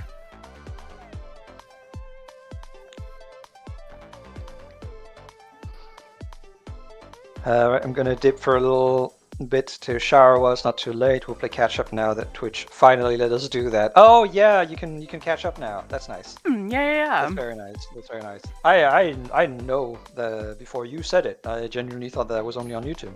That's because Twitch doesn't fucking tell you anything when anything happens until it's happening.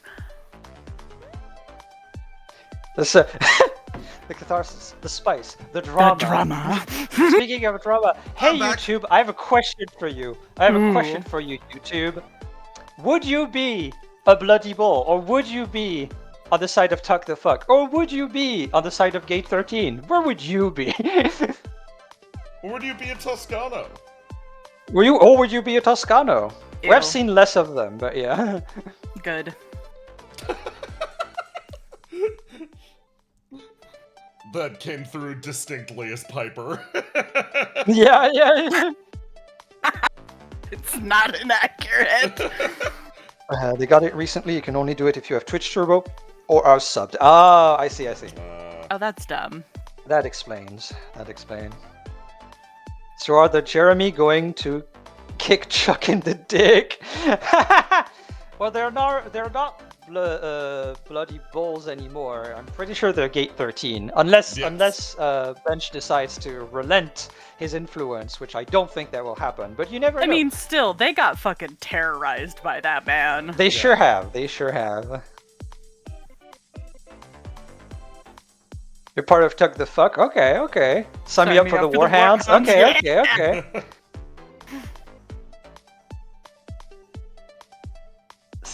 In the dick is not authorized. There we go. So Piper gets to kick Chuck in the dick now, right? I will not comment on what happens off screen. Yeah, that's between me and God. And Chuck. Glass, I would be minding my own business trying to live. I don't believe you. Yeah, sure thing, Cordelia. I don't believe you. You would be knee deep in that drama. Nobody would know, but you would be. You would be. You'll be right there besides Bench behind Which the group has scenes. dental? Look at Chuck. Look Yeah. at Sunrippa. That man has That's amazing healthcare coverage. Warhounds, woof woof woof. They have excellent veterinary coverage. Glass, hey! Probably Gate 13 because it's that are working for Tuck, and I feel like it would end up working for Bench either way. All roads do lead back to Bench, yes. All roads lead back to Bench. Mm-hmm. Also, tell me I'm wrong, Glass. Just tell me I'm wrong. Just say it. I'll wait. Alright. I remember Cordelia. Mm-hmm. Game wasn't even started that she was knee deep in the drama. Dot. Mm-hmm.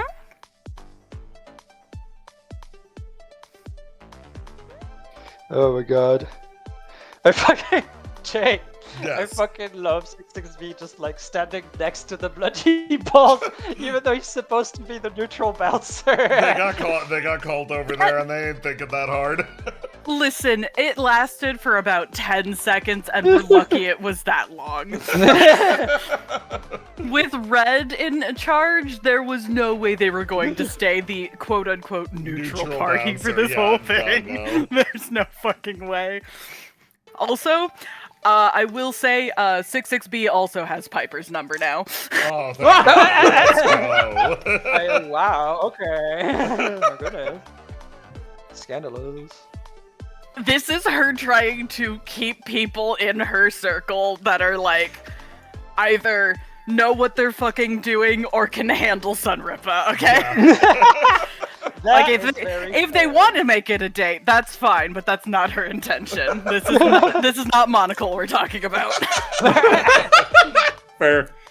So now here's the question: does 66B have Monocle's number? I don't think so, mostly because 66B's contact with the Warhounds has been extremely minimal. Yeah.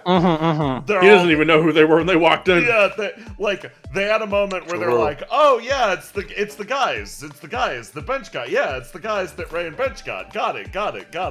They They are casual acquaintances at best. Makes sense. But that's a goal for Mention his Monocle for monocles later. Yeah, number. That's true. that's a future mountain to climb. Yes. The mountain, all right. Oh goodness. All right.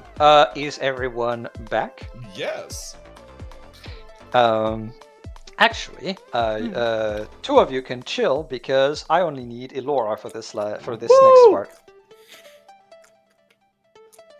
You ready? Mm-hmm. I'm super emotionally prepared right now. Thank you. Okay. Because a question was asked. It's time to answer.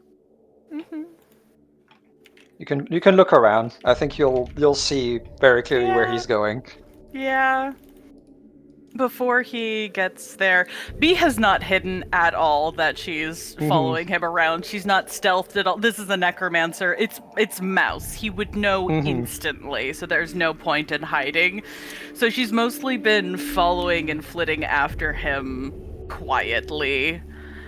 But finally, as we come to the living space areas, she will finally reach over and very gently place a hand on his shoulder. He kind of jumps and sort of turns around. What? What do you need? I wanted to check if you were okay. She stops. Obviously not, but I just...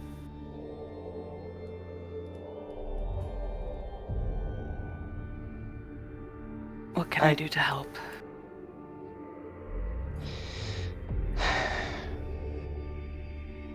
Can you help me get through William? Depends on what you're trying to do. This is the last chance I'll probably get to talk to him. The Memo Mortis person, that is. I don't know what the plans are with him, and he knows something. I know he does, and he doesn't want to tell me. So She gives his shoulder a little squeeze. Yes, he probably does. I will work with you, but remember, however angry or scared you are right now, he doesn't understand.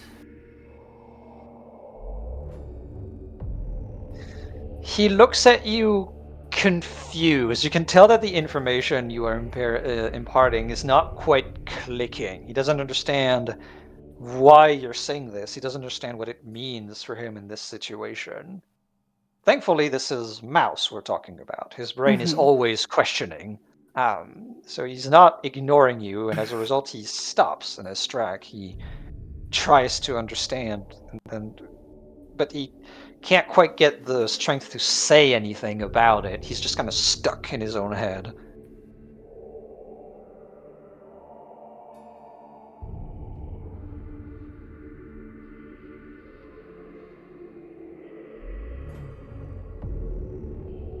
If,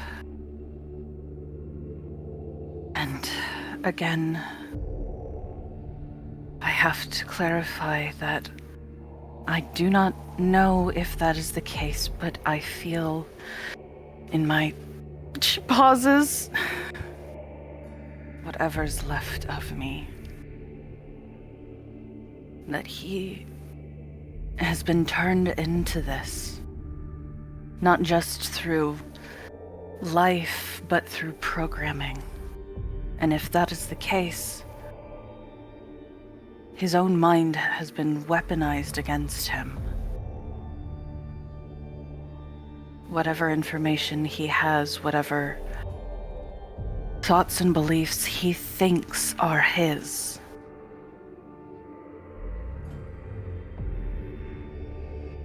They aren't.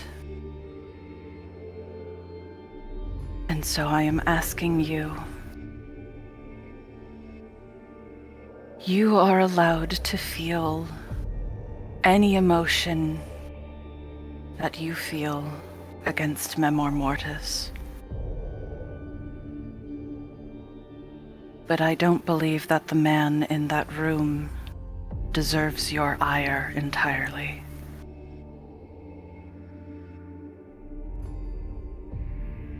Keep it in mind.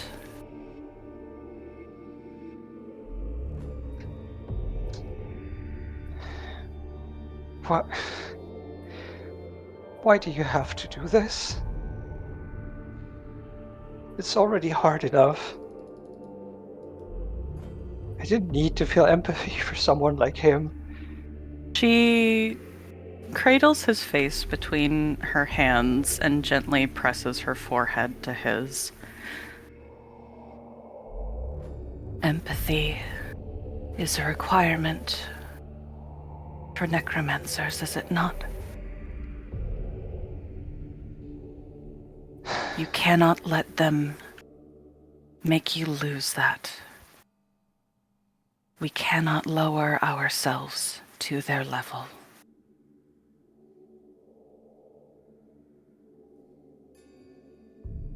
Lower ourselves to their level. You can feel it. There's an idea, a click. Something strange that's making gears turn inside of Mouse's head. In that moment, you feel it around you as well. The hum of the machine changes slightly. You didn't realize at first. The environment was hostile. Almost like moving through this place was moving through sludge. The entire church preparing, girding, to stop Mouse from doing something stupid.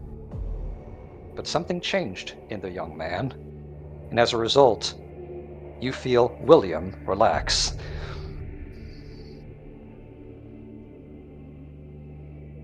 I just want to talk to him.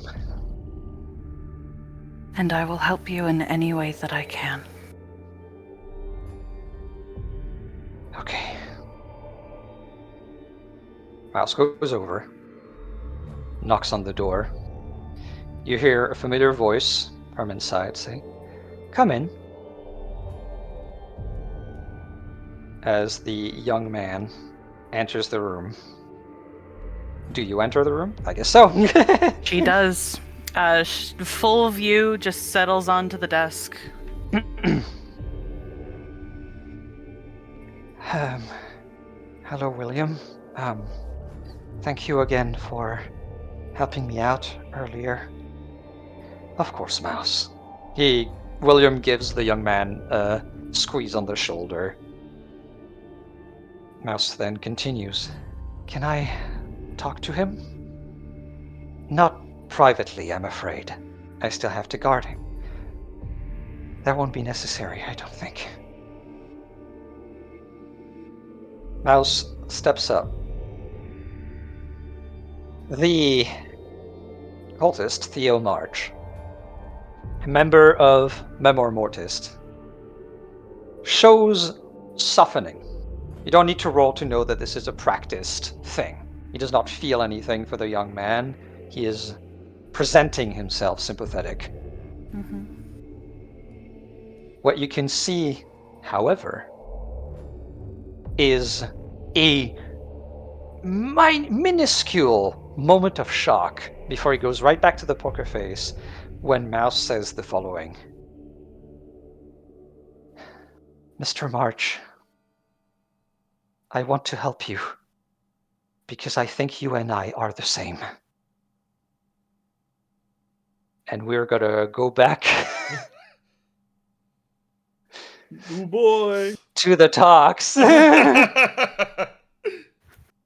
Mans is restrained.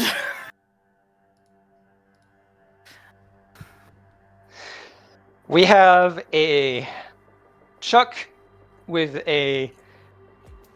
I have zero idea. Would you even fucking bruise as an undead? I don't know. I mean... I'm gonna say no. Probably not.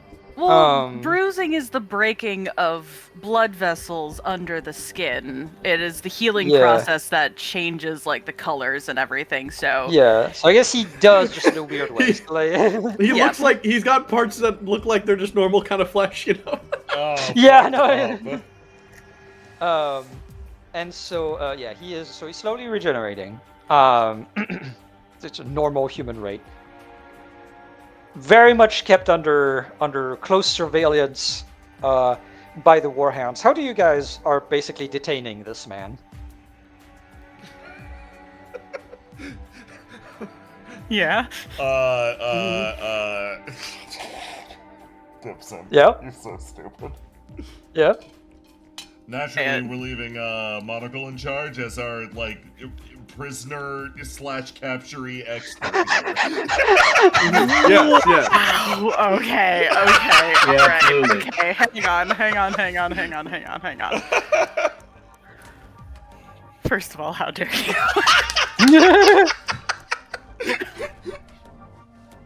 God damn it.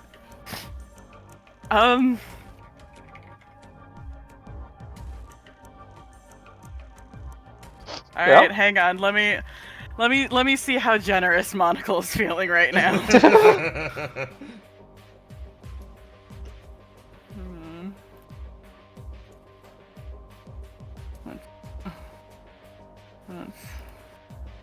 Interesting. Okay. This man is hogtied. Oh, fantastic. Yeah. Damn. All right. Undignified. I think a scissor hold would still be the most effective, but I mean, yeah. Nah. Too dignified. Meanwhile, Dipsimp is going to be over here, talking to Tuck the Fucks boys. Just in the background. I have two thoughts that need to be connected, and Dipsimp needs information that can only happen from banter. So yeah, that's just going to be happening in the background. Love that. Okay. Actually, would you mind if we do that now? Because I get the feeling, because like the next scene is gonna be the talks, right? Like the actual diplomacy talks. So if that's gonna impact it, I might as well do it now to see if Dipsimp will be an actor or not, if that makes sense. Ooh. Okay. How do you approach the boy? Basically, like, a few minutes have passed since Chuck's hit the ground, and Dipsimp is just, like, standing up, realizes that he's sort of, like, out of depth over here, and is just like, gotta get my can, very important.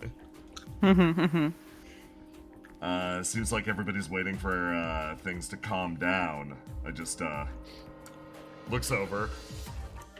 You guys were here when, Bench and the others came in, right? Yeah, we were down here. Nice job, by the way. Fucking didn't see someone fly that fucking across the sky like you did. We tackled that guy. Yeah, no, instinct took over. Some call it kind of dog-like. Not me, though. I wouldn't say. Not you. Yeah, not you. Yeah, no, it's not bad for a fascist. Whoa! I don't even have the red fucking goggles on, man. I mean, The other guy speaks up next to him like, I mean, what else are you? Come on. Yeah, what else are you? You got the look. Normally I'd say I'm a party boy, but I left all my beers outside, and I dropped half of them tackling the fuck out of that guy's boss, so I guess I'm nothing other than broke and without any number of beers. So I'm fucking... Oh, I get you. So I'm fucking nothing right now, man. Thanks for reminding me. So you bribe people to say you're not a fascist. Okay, I get it. Okay, gotcha. Yeah, I get it. Yeah. I'm bribable. Well, hold on there. Like, okay. So, like, yes, but you know, we're not as easy as them bloody balls guys. Oh, yeah. 2 beers. I'm talking a case. No, 2 cases. 2 cases. What the fuck, man? Okay. Just do me one favor. I am genuinely curious. How the fuck, or what the fuck, punched so many holes in that literal knight's armor over there? Is that any of you guys? Did you guys do that? What condition did Oh, no way. What? No way. That's not us. No. We've been pretty friendly with these guys actually. Oh shit. Yeah, really? I think Boss would probably give me more holes if I tried something with these guys. Oh jeez, yeah, we'd skin you alive. Yeah. So they just came in like that. Yeah. For Yeah, some I guess so. They. Oh wait, it made sure the business trip. Yeah, business trip. Oh. That's where they were on. Okay, so like the boss came in and Dipsimp is gonna get like an update on like how everybody came into the chapel, like run through that scene, get the playback from the boys here, and then they start to sort of like think they connect 2 and 2 together. So there's like a guy in a fucking pilgrim robe, like That's Yeah. like fucking Yeah, I guess.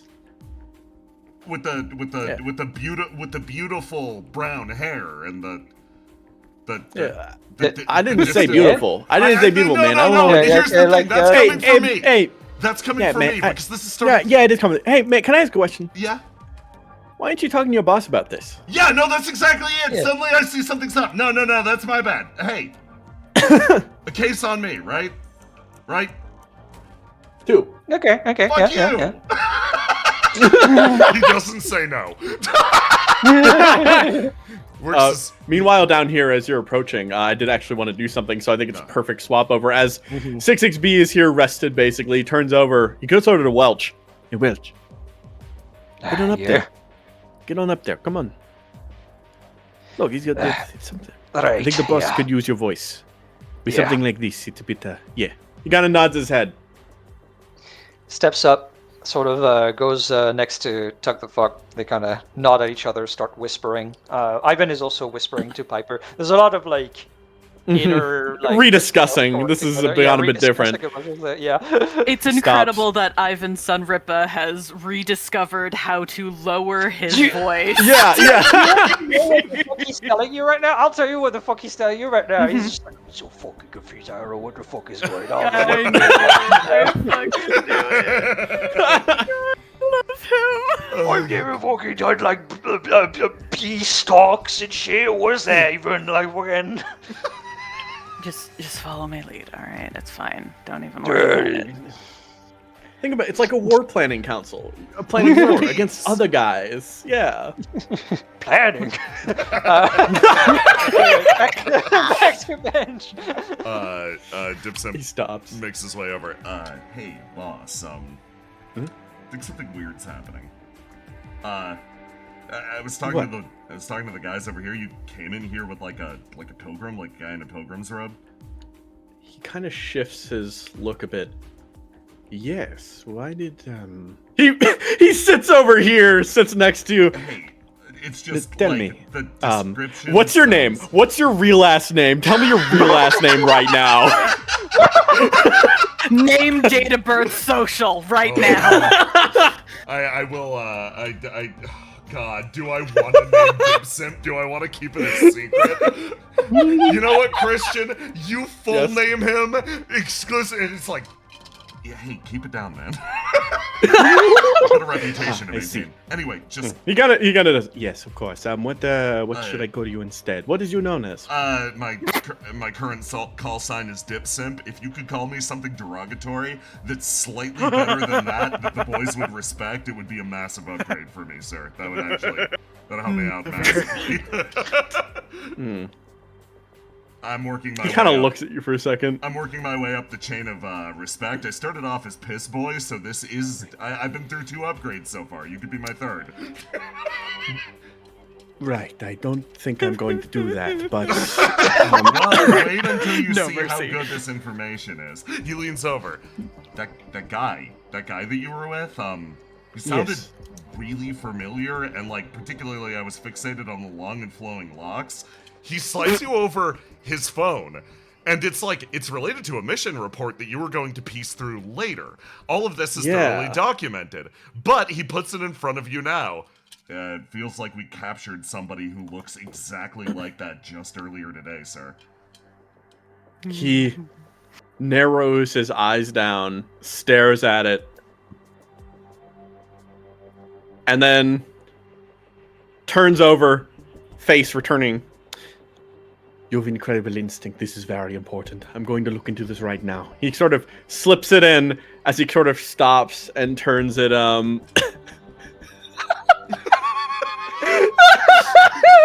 He's waiting expectantly. He's waiting Almost- expectantly. almost like on the side. If he was in character, if he was a watchdog right now, perhaps Bench would come up with a better name. But he honestly doesn't care about this, and he's immediately locked in to the other side of things. So he just gets up and says, "Good work, bad dog." Dipsim clicked on their communicator, so everyone hears that over the comms. fucking Den across the thing. Wait, hold on, wait, what? Oh, fuck? Fuck me, man. Weatherboy said that out loud and then clicks to private, and he's just like, What the fuck?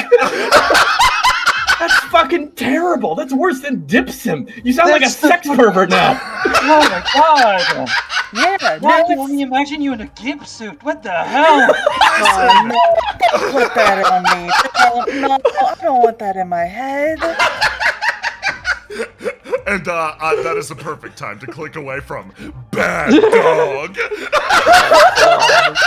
Oh my god! Update Bench my is character trusting sheet. the proceedings to Welchin, Tuck, and Piper specifically too, and is going to go off and try to get this information to be as quick as possible.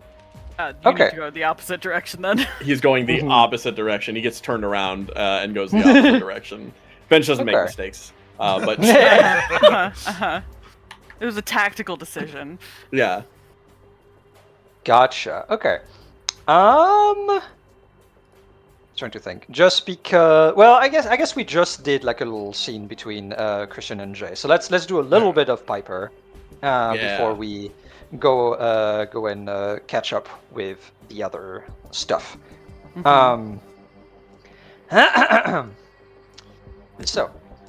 So yeah, Piper. I just fucking, how do I even start this shit?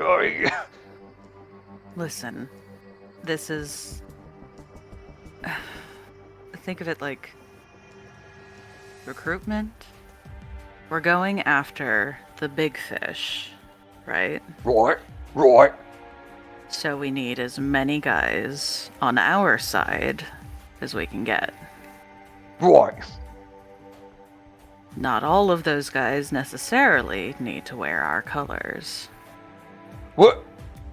as long as they are on our side. I don't know. Listen, I don't it's an- know. It sounds a little weird. Hey, Listen, she hooks an arm around his shoulder, kind of brings him in a little more. it's fine. You've already got the blue. She points to his tattoos. Calling me a fucking. You calling me a fucking. What are you calling me right now? I'm calling you a team player. She boops his nose and then scoots over. Boops his nothing. Boops that cartilage. Wait, you don't fucking boop me. No one fucking boops me. And like as he is about to like get deeper to that with you, Tuck the Fuck and Brandon move forward. All right then. You guys deliberated? Oh, yeah. Yeah, we do that. Piper just nods. Right. So, as I said, bigger fish to fry. Someone that has interests, maybe more than one, wants us to fight each other, waste time, waste resources. I don't know whatever the fuck else. So of course, I want to say fuck that, but that doesn't settle the bad blood that used to be there. But I'm willing, as a businessman, to not exactly call it an alliance, but, a partnership. Ivan is just like nodding, just like, no shit, Smartin.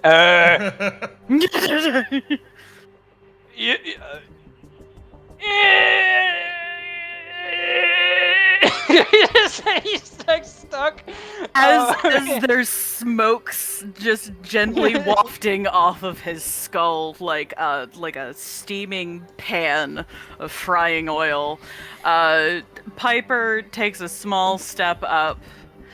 We're probably going to need to do some negotiations. Obviously, divvying up that kind of work is going to be important, considering your numbers and ours. Brandon actually speaks up. I was like, the terms in negotiations are pretty simple. We have a common enemy. At that point, there's no need for more than an agreement, non-aggression, and maybe even we help each other from time to time. No need for change in territory or businesses or anything like that. At that point, what we need is guns and organization. I agree that it's likely that Toscano is gonna get an even sweeter deal now that Bloody Bulls are out of the picture on that side of things. Here's the problem is, if we were supposed to, stay stuck like this, fighting each other, then they're probably gonna get a deal that makes them as big as us two. Together. Which is why I don't want an actual alliance. Tuck the Fuck sort of pipes up. I think actually, on the outside, it should look like we're still fighting. Piper nods. Make sure they're watching one hand while the other is actually doing work.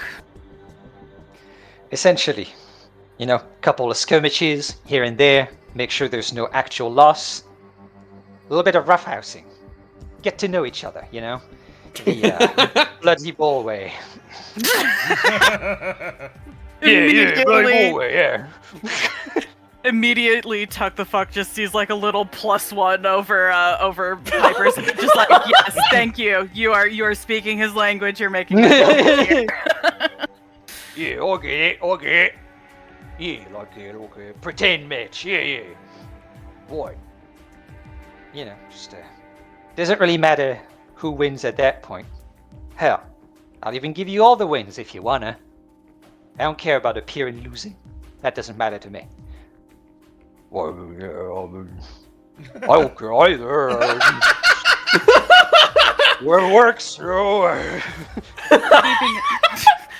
keeping it a reasonable doing great, split. honey. Yeah, you're doing so good. Keeping it a reasonable split is less suspicious. That way they don't think one is dominating over the other. It's an active power struggle, not just a wash. Yeah, seems exactly what they want. Now, the thing is, at that point, even if we do that, and that doesn't give us eyes on the fucking Toscanos, they're gonna keep doing this shit, and they're gonna keep doing this shit in earnest. One of us falls, we both fall. That's just how it's gonna be, regardless of if we agree on things today. So here's my proposal. And he kind of like looks around, probably gonna have to negotiate on this as a proper neutral ground. We make a team assembled of our best, and that's the hand that works.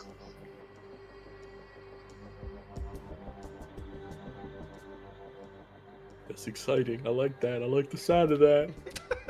Just saying, I like that. Yeah, Piper looks over, kind of glances over at Sunripa expectantly, just like. He's thinking about it. He's like, well, I mean, I can't, like, go do the sneaky thing and also, like, fucking organize the boys and stuff.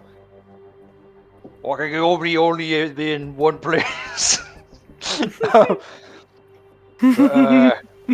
He does a big think. Yeah, Piper can do that, right? You're like a sneaky.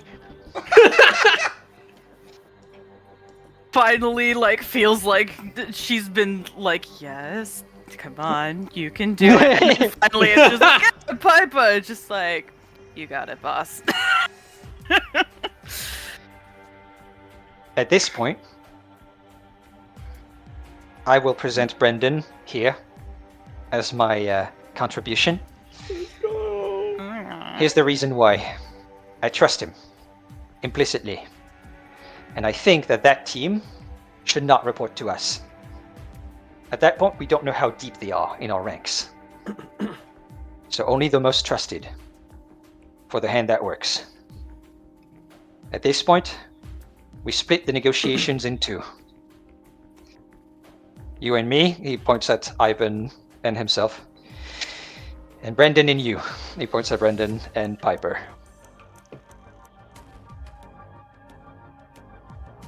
He nods and then kind of glances over between the Warhounds and then 6-6B's very unconscious body. Mm-hmm. And what about this neutral party? That we're gonna have to negotiate as well when most of the representatives come back. As much as the Warhounds are efficient, they don't represent Gate 13. With that said, could I take a cinematic reentrance since I don't think the conversation I'd have with B would have lasted this long? Gotcha. Okay, yeah. Let me go grab you. We get Let back me to go it, and grab it's it. just an hour of talking. It's fine. It's fine. Time dilation. It's literally Sunripa and Piper were talking there for 45 minutes. Honestly, yeah.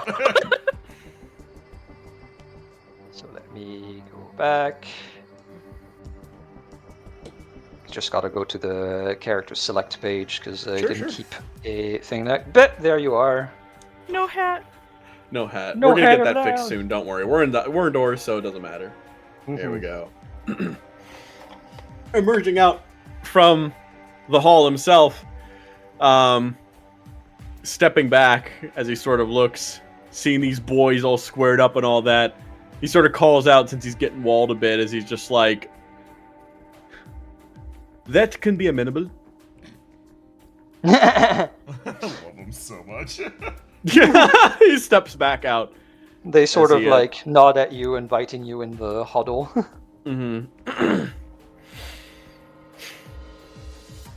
I have it under good confidence that whatever has been trying to mess with the bloody bulls and Tuck over here, it has also been a great thorn in District 13's side as well. I would gladly allow and do my best to facilitate whatever hand is given to us. That means you need a representative as well. I assume you're going to handle the talks with us. Yeah, Tuck sort of points at him, Ivan, and you, Bench. He sort of nods his head as, which means we need someone else. He sort of looks Only you at must these trust two. it. Of course. He looks at these two. He sees a stealthy, smart person, a good but calculated soul hardened by everything, and he thinks about what a well-oiled hand like this needs. Yes, of course. I shake 66B out of the way. 66B, wake up. Boy! You're going to be a strong, bloody finger and a very good hand. Get up now. What did you just say to me? I present this groggy bullet shot 66B as I'm just like, Barely conscious. 66B will do nicely. After a little rest, of course. Maybe let them sit. Yes. Brendan actually speaks up and kind of just nods. Makes sense to me. Piper, was it? She nods. Here, let's go. He replaces you, Bench, under the arm of 6B. Let's go. Sit down. Oh, I'm just real gonna go quick. all the way over there. Yep. Bench, or not Bench. Welch also now has Piper's number. Thank you very much. You have such gentle hands. You walk past fucking Bad Dog. Bad Dog for a second watched Bench walk over in his direction. Yeah! Coming for me? For me? Am I gonna be the walks past? 6 feet. Wake up. Yeah. You don't want that job, Bad Dog. That's a long, bloody job. Practically Right, hear the tail wagging. Yes.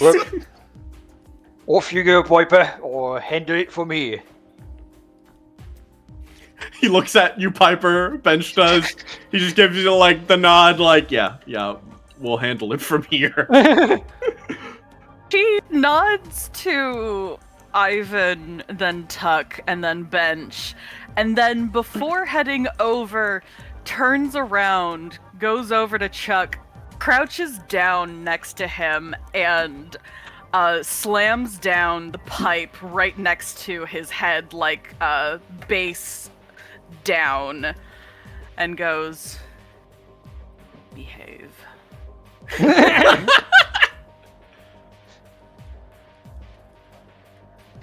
Like, as you walk away, you just hear, Yep, that's why she's my favorite.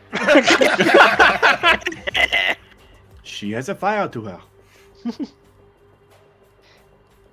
Alright. So.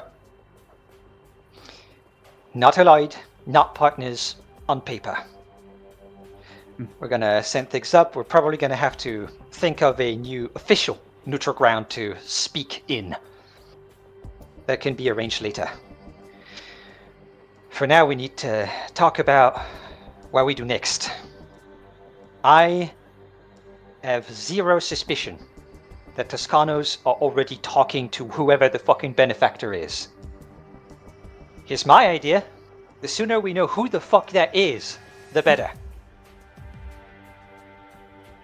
Bench thinks about that. I think that might be a very good idea.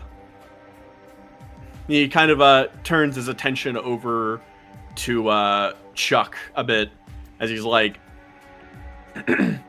sort of checks him and then turns back. Is like, there was another name, another individual who was funding multiple different factions and interests. One that is connected to the financial district. Lauren Briggs was her name. He kind of stops for a second as he considers. Well, it is not known. I believe when we were looking into things with a previous problem we had. He's implying Peter to Tuck. Her name had come up. Ties to her and her organization. It very well might be a good first target. Or at least a good place to put some screws into, look into. Yeah. Though, he does turn over with the bloody bows. It seems as though it was Obsidian security.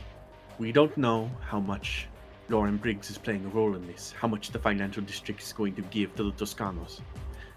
But we do know, as I'd said earlier, what Inc. is going to do next. He kind of just considers that. He lays that information out and then withdraws a bit to see what the leaders are going to do with it. Tuck speaks first, as probably expected.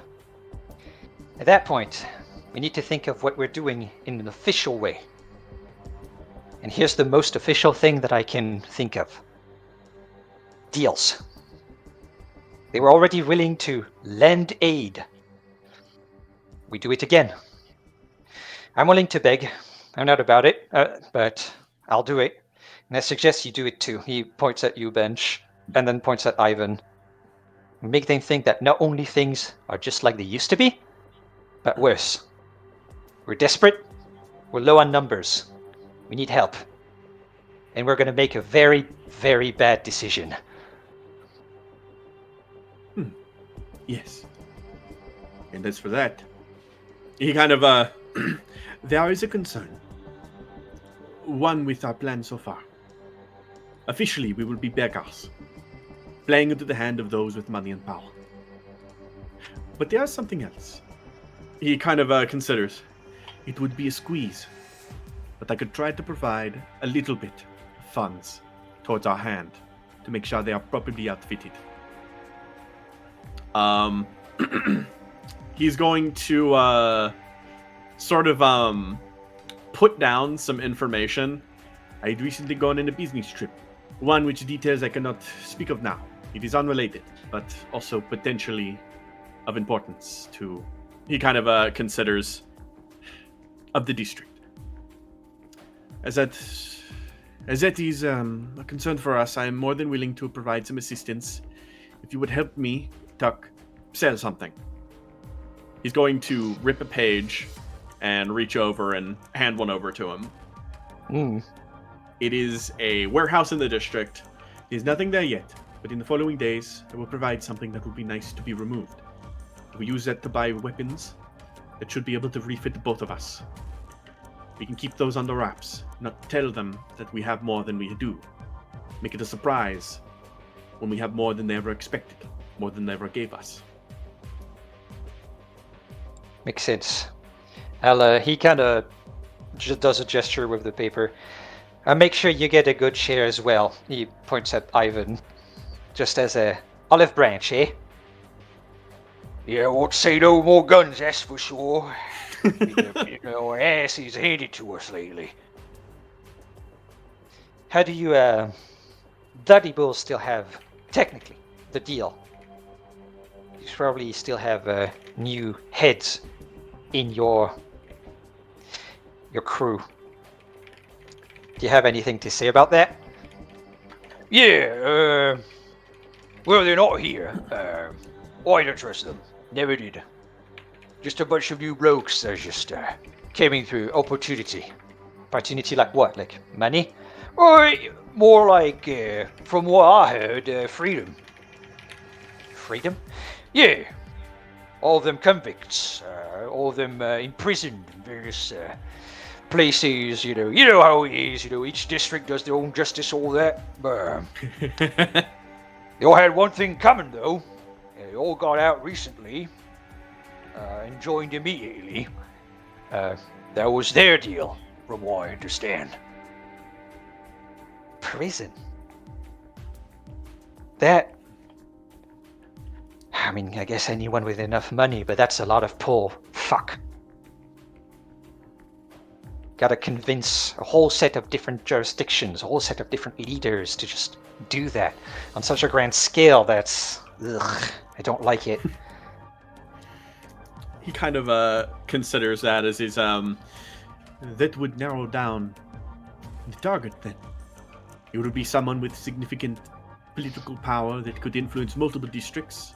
Someone long-lived, potentially. Or it would be someone with a lot of money. Perhaps both in some sort of deal. But that would just be speculation, which is not healthy. Yeah. Okay. We start with the skirmishes. We equip ourselves. We pretend like shit's bad. Bad for the both of us. We show our belly. And we see who extends a hand. Meanwhile, over here. Really quick, just for the warhounds, I think. Yeah. I think a bad dog is gonna message them and be like, "Hey, just gut feeling this is a pretty important meeting, but we're surrounded by guys. Keep an eye out on the crowd, see if anybody's taking particular notice, and if you get a vibe, just note them down." Mm-hmm. You got it, bad dog. Thank you. Yeah, eyes will be peeled. Alrighty. So, over here, as Welch places you down, make sure that you can, kind of sit on your own, and then sits over here. Alright, so if we're gonna do this, we're gonna have to start quietly. And precisely. I think, unfortunately, we're not gonna be able to avoid detective work. 6-6 Not be a like, concern of yours. yes, no, absolutely. That makes perfect sense. The question is, are we beholden to them? They say, looking over their shoulder, to determine what exactly we're investigating, or are we operating on our own? We should be operating on our own. Unfortunately, we don't know how deep the infiltration goes on any of our factions. See, So at this point, we need to keep it hush-hush. they nod. They accept this. They sort of turn and look over at Piper. In that case, we need a starting point. We need to start to dig down to figure out exactly who is trying to get in and why. I'll share what information I've gathered on different factions that are interfering with Gate 13. And 6-6B will catch these two up based on their perspective of like, Okay. yeah, here are all the people that have asked to come into our district. It's a lot. You just see as Piper's like nodding and then nodding and then nodding a little slower, and then she just goes still and waits for you to stop, and it's very clear that it's just Oh yeah, there's more. this internal tightness of just like, oh fuck. Lots of names, lots of organization to investigate. But from what how much did you share? Is it just the list of people who wanted it? Like, did you share a bit more? We'll start with the people that have directly tried to influence the district, particularly, like, God, we'll talk about the copper markets more than anyone because they have Yeah, pretty much. tried so much to get in. But even pushing beyond that, the church's interest in ousting William and removing this as a neutral space. That also. Yeah, no, he kind of like goes, multi-factions, fucking copper market, yeah. Any names or organization that feel familiar to you, Piper? Oh god.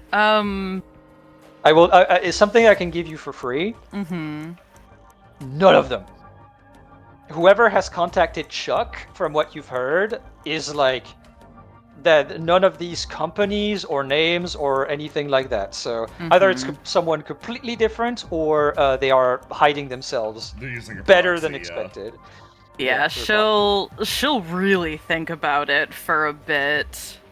I mean, I've never been in Chuck's inner circle, but none of these factions or companies sound familiar. Well, seems like you're not afraid to get close and personal with him, so maybe you can ask him later. See what he has to say. That would be a wonderful starting point. Additionally, Yeah, we can talk. they look over at Welch. You also have the Toscano still. It'd be interesting to discuss the terms of that deal. Figure out if it was indeed identical, who gave it, and if it's a point we can track backwards. We can also see if he's worth any leverage in this whole deal. And if not, we can tell him as much and see how much that loosens his lips. I believe this is the start of something wonderful, they say, smile crossing their lips. Okay. So we have some inner discussions going on with Bloody Bulls. On my end, I can probably go talk agriculture district. other people who've been on streets. See if there's rumors around. You can't move that amount of people without ripples. That's not possible. Someone saw something, so I can start there. There's plenty of protesters going on right now, so that'll probably help. If you run into any rats at the protests, tell them Piper said hi. Rats, yeah. Funny bunch. I heard having kerfuffle in the very district here, actually. Not my problem. Yes, they also did technically try to oust us from the church. I see. Same rats? Doesn't sound like the rats I know. The rats, 66B will run through the entire rat situation. The multi-faction rat politics, which also exists alongside everything else. Doesn't sound like the rats I know. Piper adamantly shaking her head. Maybe that's good for... Yeah, getting distracted. Heard on the way here that big leader of agricultural district is in here, in the district. He turns to 66B, actually. Mind introducing? No issue. Gladly. I just arrived back myself, so I haven't had a chance to meet them. Maybe that's first action, yes? He turns towards Piper. Take a break from big macho man, eh? Go talk to other person. I talked to plenty. Alright, well, we are independent, so...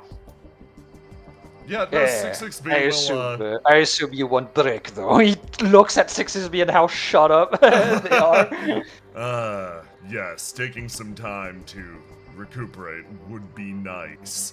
I will see to getting my armor at least partially patched up before we head over. Then I'll meet you there. Alright. Well then, Piper. She stands up and looks over at 66B and gives them a bony pat on the shoulder. Doing good. Yes, it is a pleasure to work with you. They unsteadily rise to their feet and will start to walk back over to the others. She actually stops you and kind of gives you a bit of a hand and says, a little quieter, thank you for what you did. They actually turn around and, full honesty, I did exactly as he asked. I did everything I could to be an impartial intermediary. Most impartial intermediaries don't take punches for other factions. don't listen to him. Gently continues helping shuffle him along. You can note down one favor from Piper. Let's go! No, that's my mechanic. You can't give that to someone. Okay. So now we have... The glove has decided what they do. The hand has decided what they do. Yes. Should we move back in time just to see the conversation Bench had with B and what happened on that other side? Yes. Or do we have quick, something else we want to do quickly? It sounds before like we go Jay's got something. Oh, really yeah. I will catch up. Just literally, I will catch up with Welch once I am able to restore one wound. So I do not die instantly. Yeah. All I need Sounds is like a plan. one. Could we actually take a quick break? Yes, Absolutely. Yeah, sure. All right, we're back. Yeah, that might include going to Mouse, going to William, which could cause an intersection of plot lines there of True. like, hey, can Which I could fix cause my Mouse armor to up? say, I don't like you anymore, 66B, and he immediately explodes and Literally, dies. 66B just violently detonates on screen. Okay, yeah, I will take whatever time 66B is taking as rest, essentially. I feel like it's fair, especially now that like there's no tension anymore. Everyone in this place is pretty much on the same boat at this point, so I think it counts as rest now. Do you want to deal with the devil, Jay? What's that? I'll let you restore everything if you have me a scene of you talking to yourself. Oh, fascinating. If you give me a scene of bantering with Bad Dog as 66B, Oh my god. as 66B rests, I will give you back your wounds. Oh, yeah, happily. That's incredible. How you doing, chat? Having fun? How you doing, chat? The talks are going well. Needed a is that a punishment? Talking to yourself is an exercise, one might say.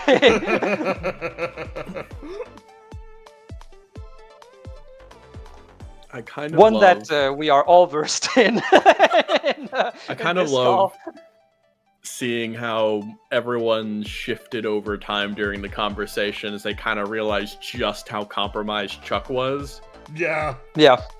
Like everyone, because it seemed like even with like Tuck, he knew he was compromised, and he was like, "I'm gonna get this guy in. This will rift them. This will be great." And then, it happened so much quicker because we egged it on quicker. And at that point, it was just like I guess this is happening now. He's done. Like that fucking sun's gonna burn out way too quick. God, that was so just neat. good. The 6-6B taking a punch, always my goat. So good. Good. Always the goat. I need to treat that boy better. I just keep throwing him on my next problem because he's so reliable. I don't know which boy you're talking about, but you do need to give him a break and a vacation and a raise. Thank you. I was talking to myself. I'm doing so much. I need to take a break. I'm so fucking sure. You know what? I'm gonna go on a little vacation. I will see you next week.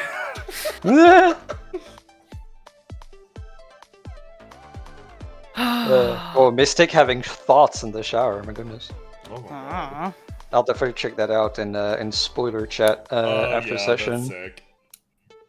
Okay, so Elora, to catch you up, I have given a deal with the devil with to Jay of if Jay spends a scene bantering with himself as 66B and Bad Dog, I will give him back his wounds.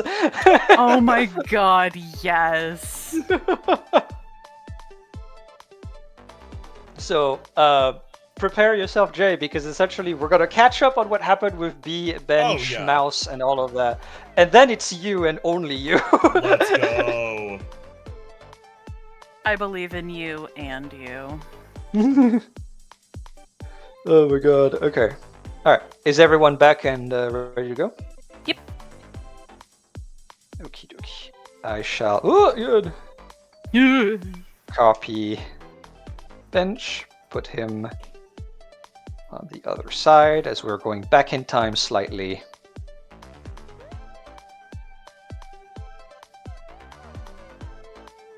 Bap. Okie dokie. It's time. Oh, okie dorky.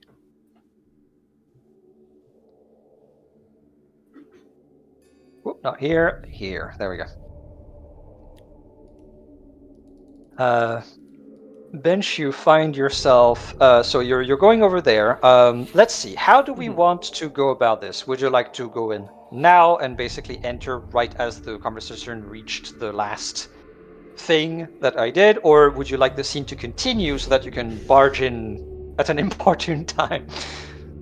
Middle ground. How about I just peek by the door a little bit and listen, and then keep the thing going. Okie dokie. So, as per the last words that Mouse said. Yeah, I'll even give this, Laura. When you think the information would be viable to learn to bring into the conversation, you plus, and I'll knock on the door. Okay. All Oh, someone in chat says no eyes. Oh, What? shit. Oh, I'm a fool. What? There we go. Now you're back. Probably. Gotcha. Very important. Very important. Very important. Chat has to see. The stream has to see. Everything needs to be seen. Everybody needs Well, not everything, just the important moments. of course. So, as per the last words of Mouse to this man, I want to help you, because I think you and I are the same. A minuscule moment of shock immediately hidden behind the mask, as Theo March then speaks up. I don't quite understand what you mean. I think you're a direct result of what your order has stolen from my family. There's a pause. You said back down there. I heard it. There was a lot of you. There are a lot of me as well.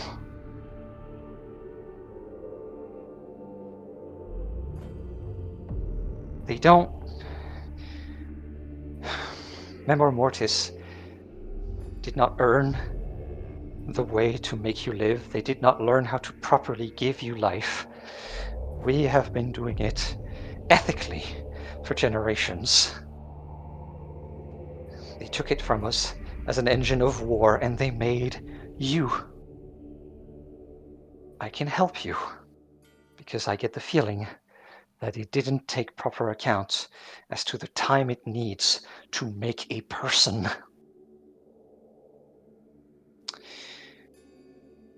You are placing and projecting a lot on me, Mouse, and I understand this is a difficult time for you. However,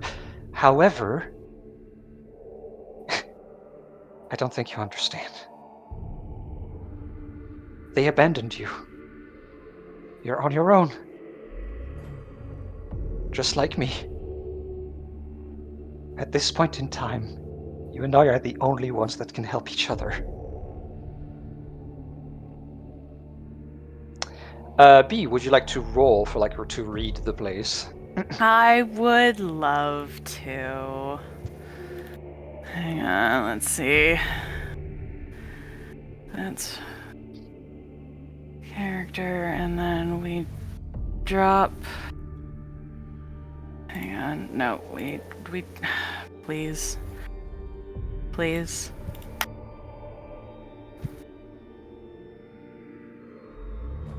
Okay, and then die. Oh boy.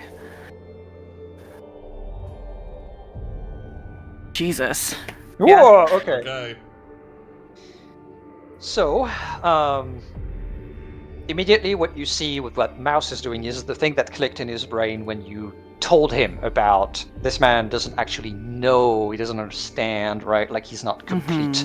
Mouse, as a result, is kind of like extending an olive branch genuinely. Like this is not even proper manipulation. Like there is definitely a degree of underhandedness to it, but he genuinely believes what he says. He is taking the empathy that you plagued him with and turning it into something productive.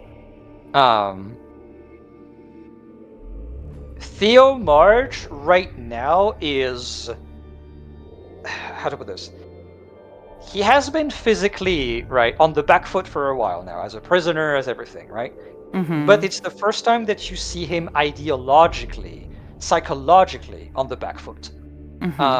His faith is indoctrination was a fucking wall, to the point that he would say things like calling Memor Mortis a cult, talking about saying the word indoctrination, things that like cult members don't say, and still be loyal, right? He had this weird pragmatism to him that didn't quite fit, and yet the loyalty was there.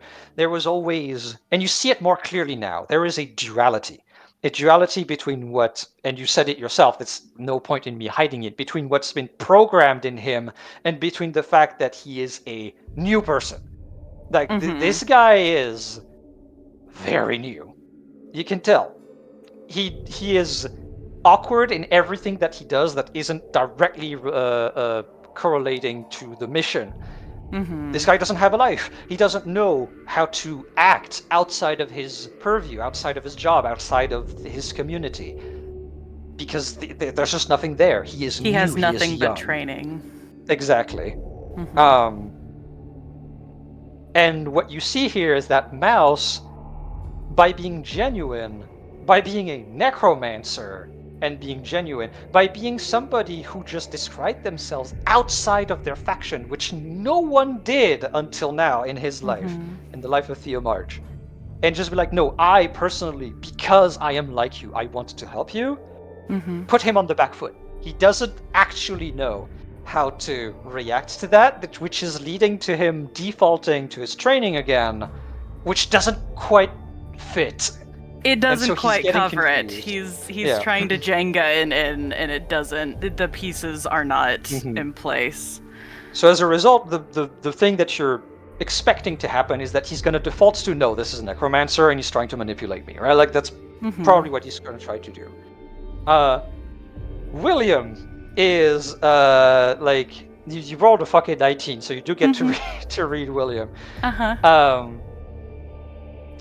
William is a lot more relaxed now that he can feel that Mouse is trying something else, right? And you can tell that he is in full support and probably going to try to help out if he can. Right now, he is unfortunately also a representative of the church, right? Like to the nth degree. So he is kind of keeping quiet because at that point it's like, if I start talking now, I might mess it up. So I'm not gonna do anything. But with that 19, you can also tell that sometimes he looks at you. That there is something that he wants to tell you, but he can't yet. But he wants to.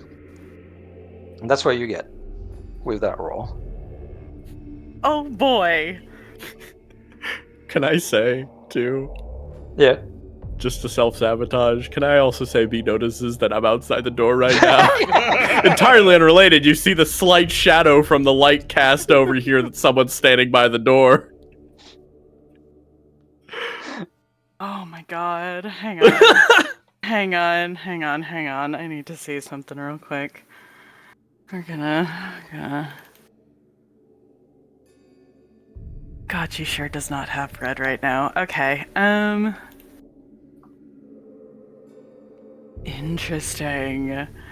Alright. We're still here. Okay, so then... Alright, okay, alright. B watches quietly for now. Okay.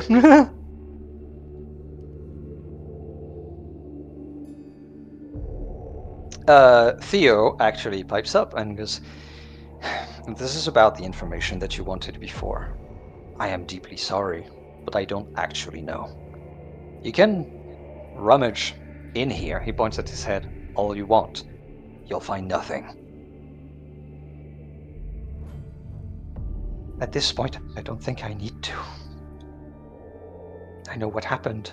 I know where they are. I thought I needed more. But I don't think this is where I should focus now. You're not the only one. These people that have been taken in by Memor Mortis, these people like you and me, they are lost souls. Children in a world that they don't understand, at the mercy of somebody who will not give them any education beyond duty. They are manipulating you. They are forging you into something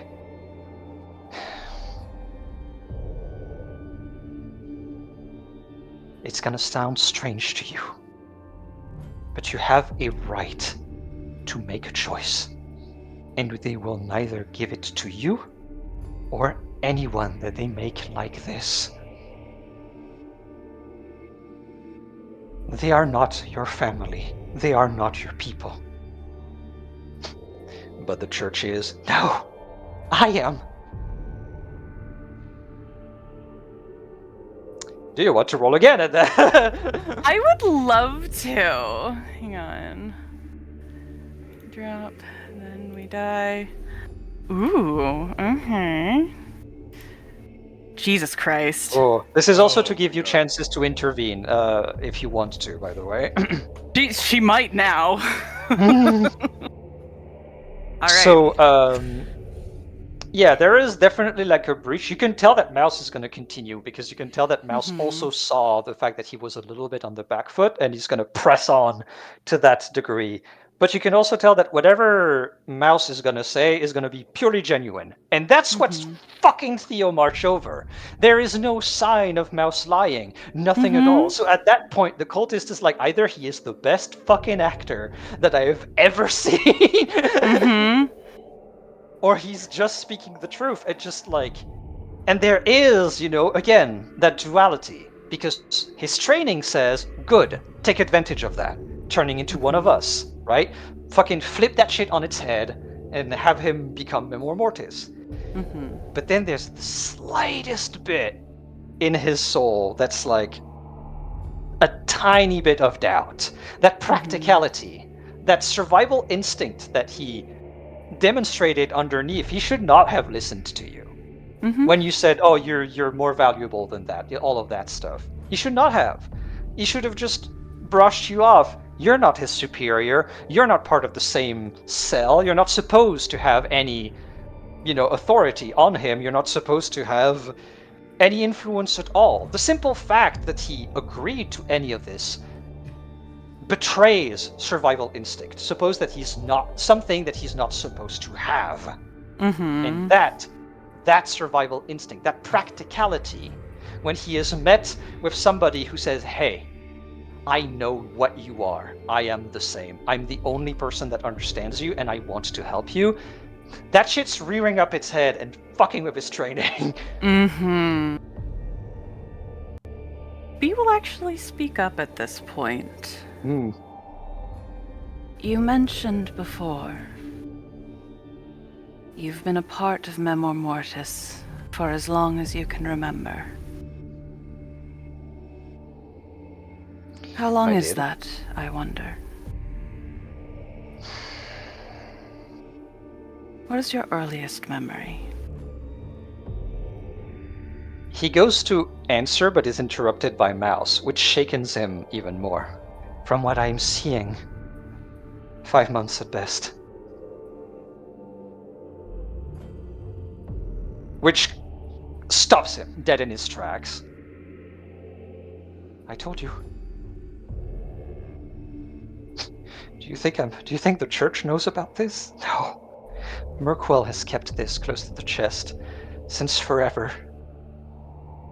I'm the first one to admit the church is corrupt. They're not here to help people, they're here to seize power. They are just another tyrant. But just like sometimes Memor Mortis does exceptions in order to gain an upper hand, so did I. Because the tyrant has the best equipment, the tyrant has the best education. So I learned everything I could, so I could make a difference for me and my family. All of them. That includes you. That includes the ones like you in Memor Mortis. I don't care where you come from. I just care about us.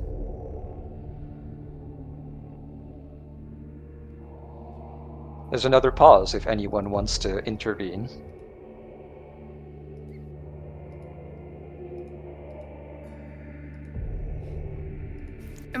Ooh. So, I'm gonna be real with you, Christian. I don't know when it would be a good time for him to interrupt. If I walk in right now, I would fuck over everything because you're gonna see the biggest dick on the planet that tried to kill him and be like, "Is everything going okay, Mouse? Are you doing okay, Mouse? Is he doing okay?" My sweet boy. My sweet boy. If you'd like to come ask why he's still standing out there.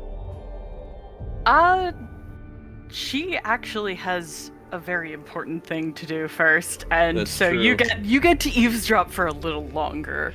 You know what I'll do then? I'm gonna text William. Oh! I'm gonna text William and be like, Hey, Willy boy, get your ass out here for a second.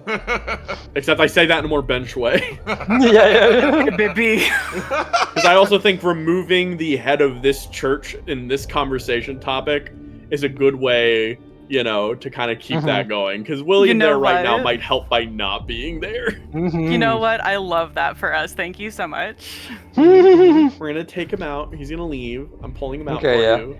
He's actually gonna make a demonstration. He's not trying to hide it at all. Of like his phone buzzes, he takes it out, reads it, and immediately gets out. He doesn't even acknowledge No, of course. anybody there. Yeah. I turn to William as I sort of go back over the door so it doesn't leak through. As I'm just going to make the simple announcement to him that I don't want to interrupt any progress that is being made, but apparently, in our little expedition, we found another Theo March. He was in the care of Lauren Briggs. I say care.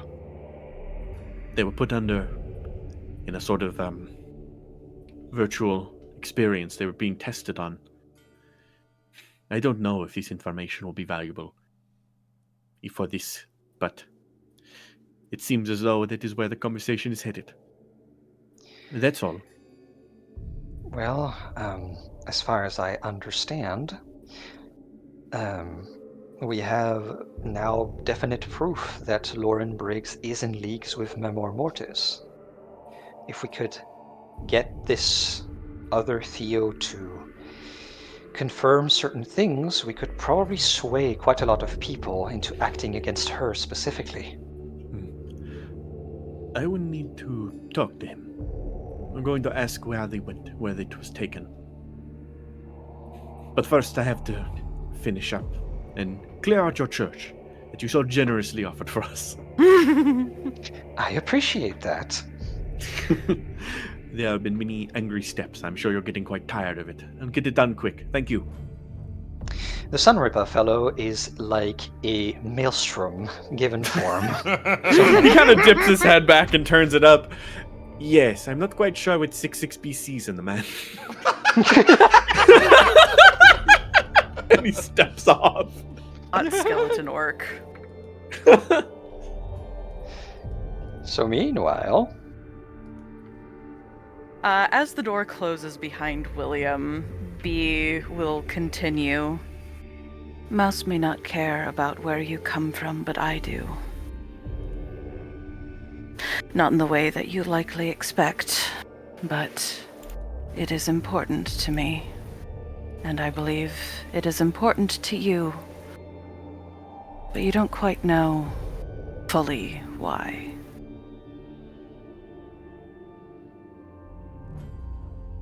He kind of squints at you, you basically confirming what he was suspecting. And he's kind of quite literally back to the wall and surrounded here.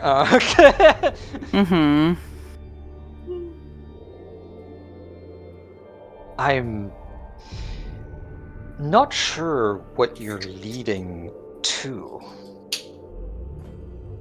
Let's say I believe you, that you care in this way. What do you expect to get from this? Do you expect me and my brothers and sisters? Again, this moment when he says that, that's a click for both Mouse and you. That is where the practicality comes from. That's where the duality is. They were always separated. Even within the cult, it makes so much sense. They're not people, they're a tool. So they would not be treated the exact same way. That is the breach in the armor. That is your entrance point. But he continues. It would not mean that my brothers and sisters would simply become turncoats. We believe in the faith. We believe in the Keeper. We believe that the hubris of mankind has gotten us to this. Us? We don't share their ancestry. He actually kind of gestures to you. Ooh, she flinches just a tiny bit at that. Yeah. were made completely differently. There is no undeath for us. Once we're done, we're done. We decay rapidly, and we're replaced. We are not the same.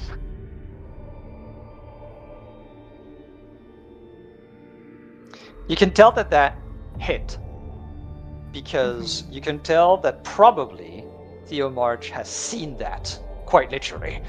Ooh. But of course, corpsehood has never been a concern of yours, has it? That was beaten out of you right from the start. Not needed. Not needed. Unfair. That's all they gave you. Unfair situation after unfair situation.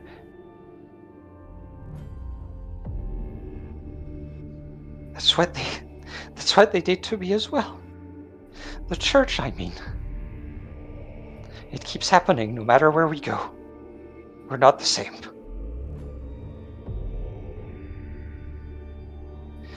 Please. All we have is each other. And I lost everyone else.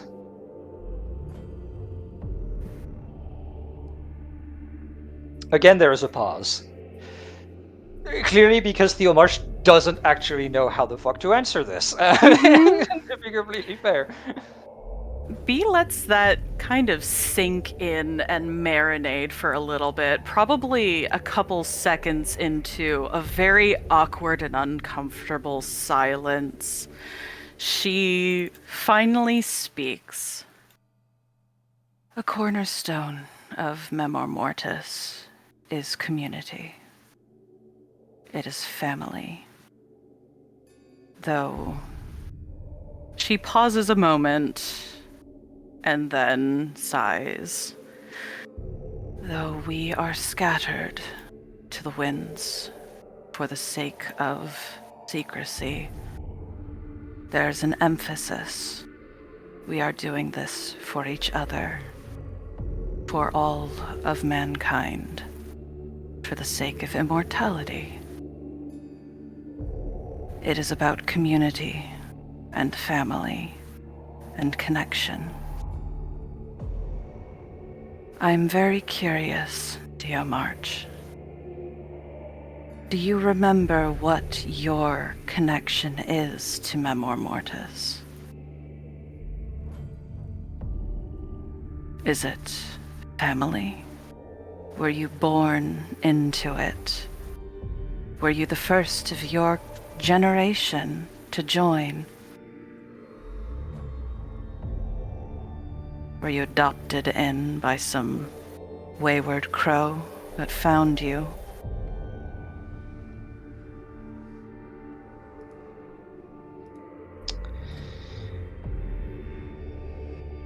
I am not one of the first generation, no.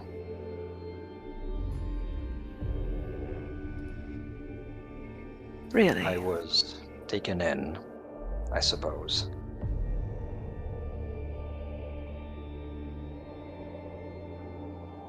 Is that what you remember, or is that what they told you? I mean this It's what I genuinely. remember.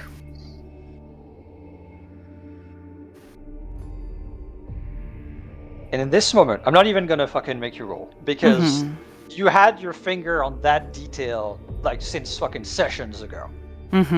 Again, where the duality is. You can't fully erase memories, especially when they are that fucking recent, right? This guy is months old, right? He knows he's a clone. He's seen the others being birthed, you can tell. He's seen the others die. He's seen the differences. And yet he has memories and, like, loyalties that don't quite fit. He has a loyalty to perhaps, he said he was taken in, perhaps people.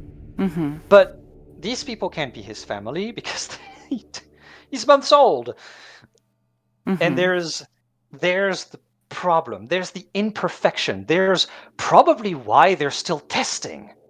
Why they still need to influence memory more, to rewrite more, to do it better. Because there is hesitancy. Because there is duality there. The process is not perfect. How could it be? They stole that technology months ago. Mm-hmm. This year, they're still learning it.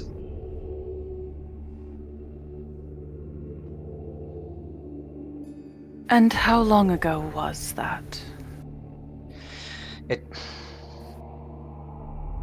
I don't quite know. It gets blurry. Do you remember who brought you in? Yes. Surely you're...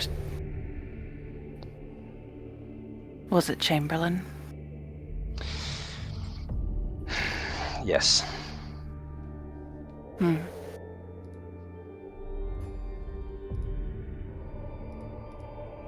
And what was it that she saved you from exactly?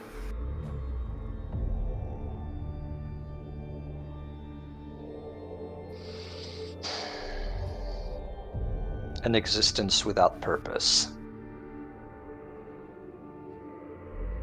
You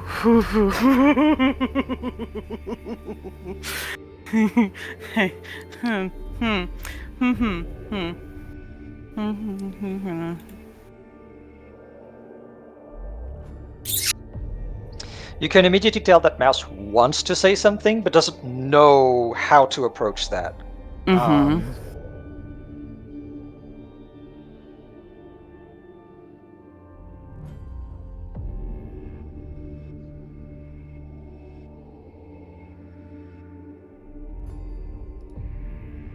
Oh, God.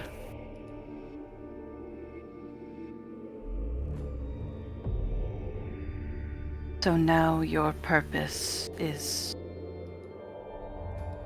what? To die over and over and over again for the sake of a cause that you've only just been whisked into. I'm gonna roll for something for him actually after that. Ooh, that's not good enough. Okay. Can I lock out Yellow and give him an assist? It being not good enough is good for you. Oh, interesting. That was his Okay. composure. Oh, okay, good. Never mind then. Crumble. I mean, you my could boy. assist if you wanted to. Like, No, I'm good. I'm here to Like, see him. you don't have lose to answer if you shit. don't want to, but I mean, You don't need to. It's totally fine. You can tell that he's kind of like he's trying to keep the poker face, but you can tell that he's getting a bit pissy. Mm-hmm. And compared to what? A world I don't understand. People that are not like me. One where you are free to choose. Choose what? The very little that I have learned of this world is that it is full of snakes. I would have been caught up and manipulated no matter what would have happened. I'm sure she told you that as well. And she was right to a degree. You're too young. It's just weird that Mouse says that. Too young. It's not supposed to happen this way, you know? We're not supposed to come out as adults. Brought into the world with a fully developed brain but no context. We're not supposed to be like this. This is unethical. This is cruel. You were supposed to have a childhood. If you were born within Mirkwell, you would have had one. Don't you see? It's not just the technology they stole from your family. It's you. They stole you from us. They stole you from me. And I want you back.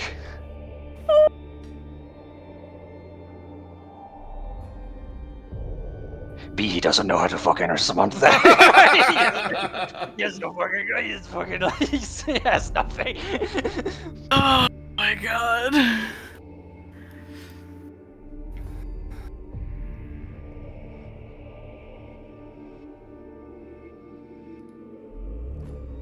I'm sure Chamberlain told you a great many things. Of how the world is terrible. Had you memorized the lesson that must be learned, the army that threatens every border, every human, every life on the planet, lest we fulfill this mission. Told you about the youths that used to be sent down into the depths.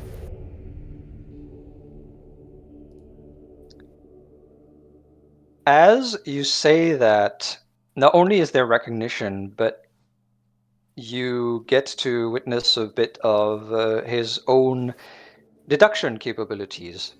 Because as you say that, he answers this. And that was you, wasn't it?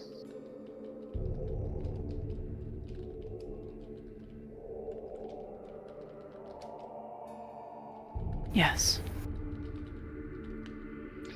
And I think we cut it off right here. So I just need to do a little bit of something. We're gonna do the J scene and then one last scene before we end for today, if everyone is good. Sure thing. The last scene will be Piper, Brendan, and 66B reaching the agricultural people for one last little note to end on. But I need to place something first. Hold on. Because I realized I did do my fucking job this week. I did prepare it before session.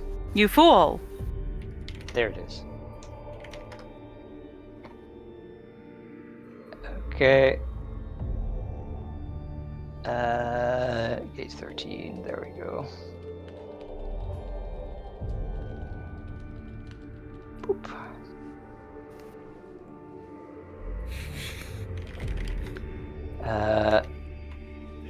All right. Okay. Now I'm ready, and then I go back to the church. Hey Jay. Yes. Hey Jay, you ready? You ready? You ready for you and only you? Yes. Actually, hold on. Give me 2 seconds. 2 entire seconds.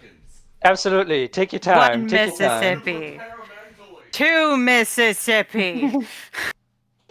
3 Mississippi. Oh goodness. Lots of big talks today. Goodness. Oh my god. I'm gonna be Hello, so chat. real with you. This is going way better than I thought it was. I thought this was gonna be a fucking disaster. It would have been, but you said exactly the one thing you needed to say to Mouse for one thing to click. Because it's Listen. like he did not it's the thing of like through his emotions, right? Like he did not fully integrate that like him and this guy were both clones, right? And that's what with the whole empathy thing, like that angle, that's what you managed to finally like, hey, pressing that button, hey. Listen, this is my specialty. Okay, This is my dual tech with Mouse. He's trying to do a thing, and then I poke the button that makes him do the thing. Okie dokie. Okay, what kind of music do you want, Jay? God, goon music. Good music? Okay, let me find good music. Let me find good music. There we go. Does this work for you? Oh, perfect. Okie dokie. Alright, you ready? Yeah. 3, 2, 1. Oh God. So, 66B is basically going about repairing their own armor. Most of the work is being put into like getting something functional.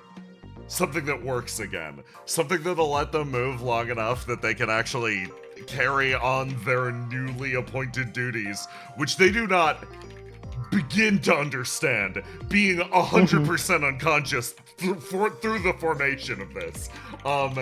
But they're doing their best to keep up, and as a result, they need a functional suit, and this guy is just sitting there, staring at them the entire time. And eventually, in usual bad dog fashion, actually does decide to break the silence. So, like, how much for the armor? What? How much for the armor?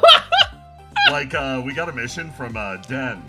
little while ago to get a big suit of knight's armor, and like I made a bet that I'd be able to do it, but I wasn't able to pull it off because there was a knight inside of it, and I think he would have killed all of us. So like, how much for the armor?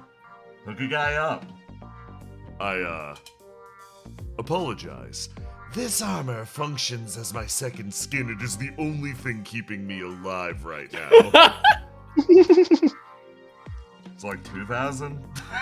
That dog starts to piece through. Ah, shit! I gave all my money to the rats. My bad. It's a lot smaller than the other guys. I was informed that it was scout armor. Does it turn invisible? No. Yeah. Maybe. I've never tried. 66B is going to start to examine their suit. Fucking bad dog moves over. Okay, you're gonna want to look for the active camouflage switch. It's like over here, maybe. 66B, I'd like to make a luck roll to see if there's a stealth switch on this that they have not noticed. No. So that's the funny thing that you would get there. Actually, there is. Oh, there is? It's been damaged since session 1. Holy fuck! Holy shit! To the point that even Mouse has not been able to repair it thus far. But here's my genius plan. Yeah. Is that perhaps, in fact, if Mouse was given samples from like weird technology that perhaps would have a similar origin to where your armor comes from. Okay. Eventually, this could have been an upgrade. Okay, so, yeah, it turns out there's a stealth switch in the exact area you described. See, that's what I'm talking about. Hand it over. No, I need this. Oh, crap. Why do you want it so badly? Okay, I'm gonna come clean. You got like a reputation around here, right? I do, yes. I do have a reputation, yes. Thank you for noticing. It's like, don't get ahead of yourself, pal. No, it's like, well, like, people see me and my friends, and they always turn and they look at us, and you know what they call us? Dog people. Dogs? No, they call us fucking fascists, man. I'm sick of it. I'm like, nobody does that with you, even though you're also a big scary guy rolling around with a gun. So, like, I figured it had something to do with the armor. It has something to do with your look. It has nothing to do with my look and everything to do with my vibe. What do you mean by that?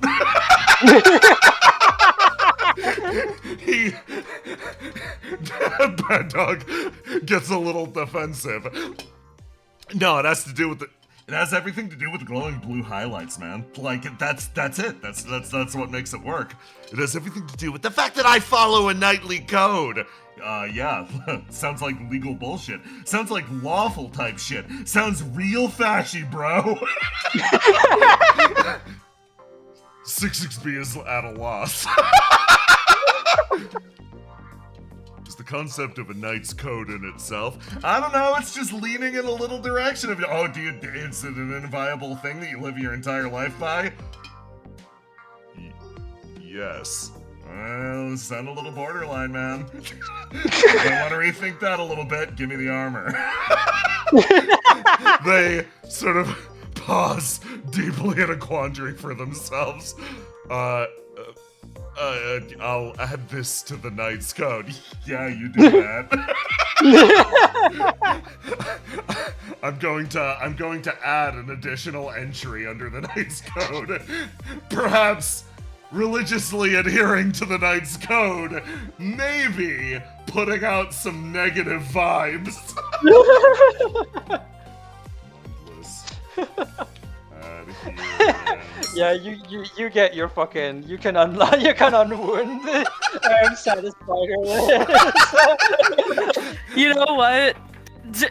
Fucking I'm sorry. Bad dog Yeah, gets bad a ping over the comms, just Yeah. like, dude, what the fuck are you? Let them rest. What the fuck is wrong with you? Listen, I'm a little jealous that we walk around and we're on peacekeeping shit, and everybody claps for them, and then for us, they call us fucking fascists. I'm sorry, you want to dress up like a knight? Okay, so is this a trick question?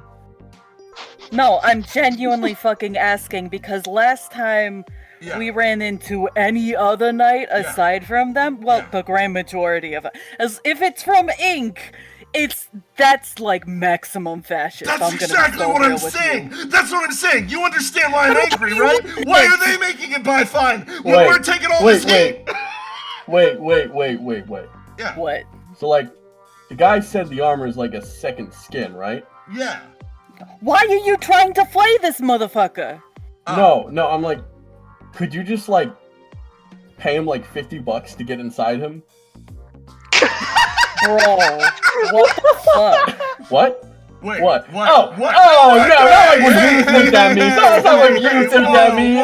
Whoa, Of course you jumped to that monocle, you fucking, Yeah. I don't know. I don't know.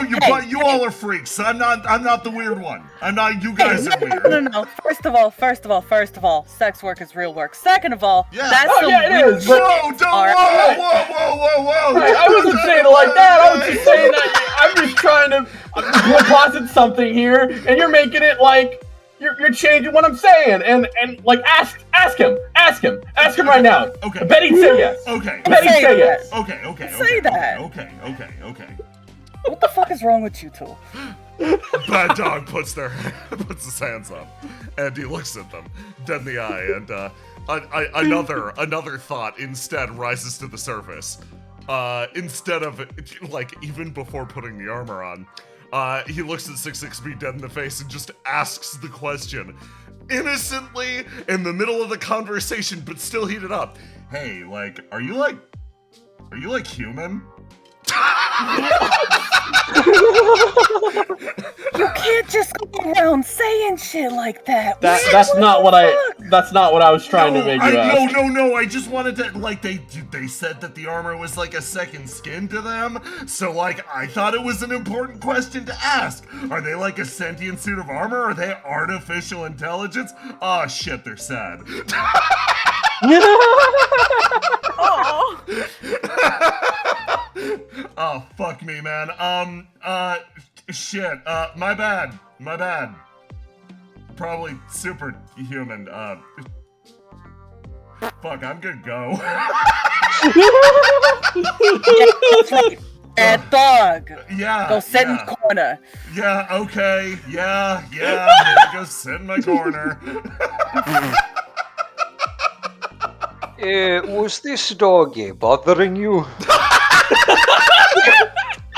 That's fine.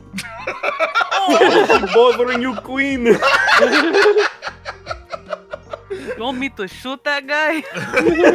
I managed to get my armor back up in working order. Do you want to go to, Bittersweet Limbo now? I think fresh air is a good idea, yes. Yeah.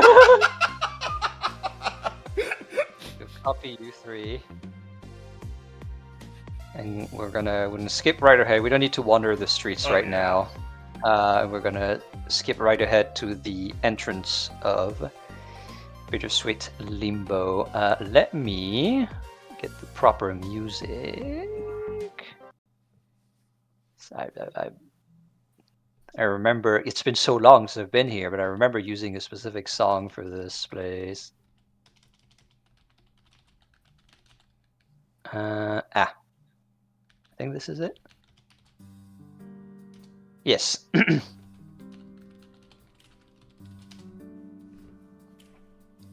Oh, come on, Rototi, you can do it. Okay, there we go. Damn it, Jay. Adding addendums to the Knight's Code in real time.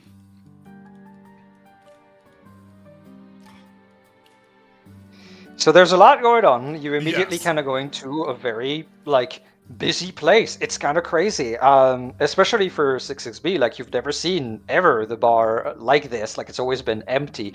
But there's a lot of people here, and you see a Madison Hill kind of in her element, just full of life in a weird way. Even Yumi seems to be pretty joyful. Well, she's always joyful, but like more than usual. More than usual? Life Yeah. is returning to the district. 66B. Oh. carries themselves forward. There we go.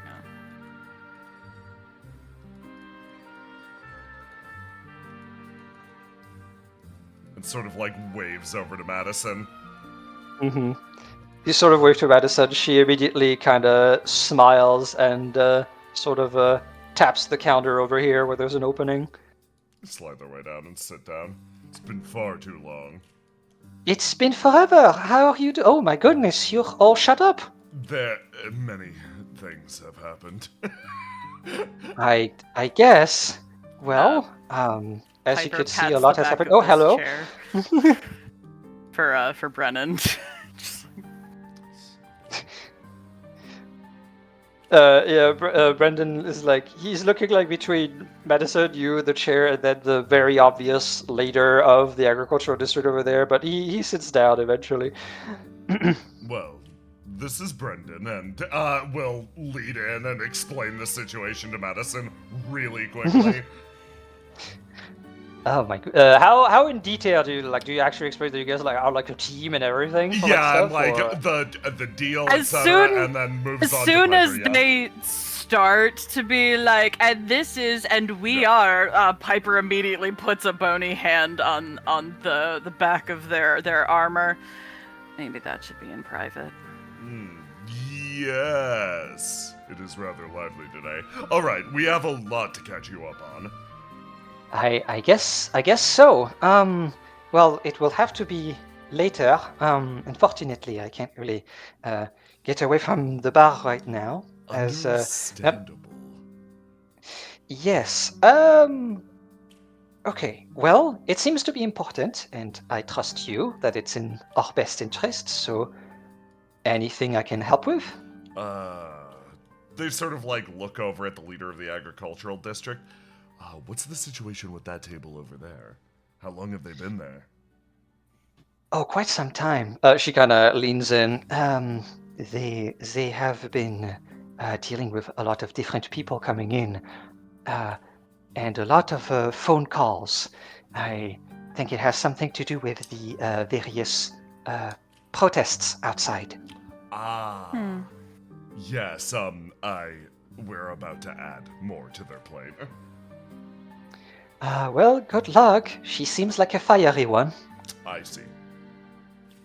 Well, with my red stat exhausted from the question of am I human, I am like a cold bucket of water. I am at peace with myself.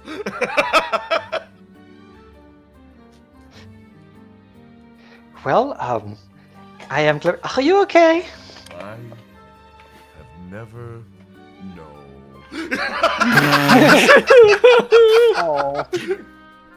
Piper just slowly shaking her head behind them. The multiple gunshot wounds and prolonged time away have led me to consider many things, but none greater than my greatest obstacle. Someone I met at the church 5 minutes ago. They stand up and start to move. Oh, goodness. Well, if you want to talk about it later, you know where I live. They hear the phrase "talk about it later." Talk about it later, and you see them wilt again. Oh, goodness. She goes back to attend various patrons. So how are we starting this up, fellas? Oh boy, 6-6 Yeah, as we're slowly approaching, Piper, under her breath a little bit, says, All right, what's the approach? I think in this case, direct engagement and clear communication is probably the best that we could muster. Hey, you're hovering over there? You're listening in? Immediately points at you. They hold on. Let me. You're not exactly slick, you know. Takes a step forward. I am hovering, and yes, I am listening. Well, no, I'm not actually listening. I wasn't listening, but I did want to talk to you, so close, yes. Fucking whatever. Okay, you three go get a drink at the bar. They sort of like look at each other and like kind of nod, and they will go to the bar. All right, so Okay, make it quick. I'm busy. you're the leader of the agricultural district, correct? Or the leader of the protest currently, correct? That is. Swear to God, I really hope that doesn't stick. I suppose for today. We recently heard that no small amount of violence rip-roared through your protests and found its way over to the pantsing of a politician and the area beyond. Okay, that wasn't us. Okay, you're not the first.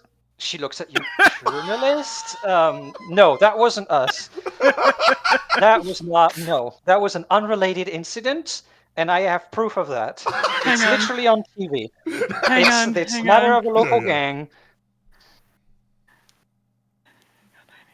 I need to. Oh I need God, to see something Piper, real quick. Piper, yeah. Piper.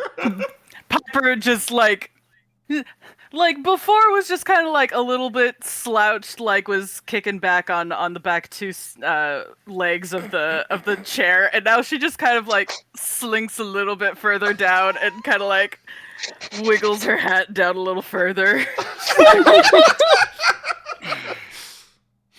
It's crazy. But unfortunately, as you guys take contact, the door behind who you will soon learn is Risha Shishani opens, and a figure enters.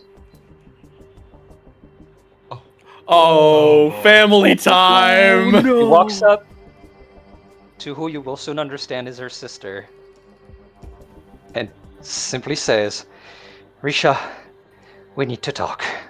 And we're gonna end it here. Oh boy! Oh, family time. Oh. Were my red stat not exhausted, I would say that this is very rude, but I suppose this may as well happen, as they say in the city. Damn. Oh, I'm so excited. Good work, everyone. Good Fucking incredible. job. Fucking family time. There's been so much family time today. Oh Oh my god. Family was the theme of the session. He really was. Shark got kicked out of his family.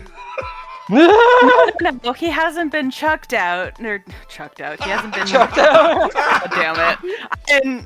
I didn't mean to do that. Anyways, he hasn't been kicked out of his family yet. He's just on severe trial and parole. This ice is so thin.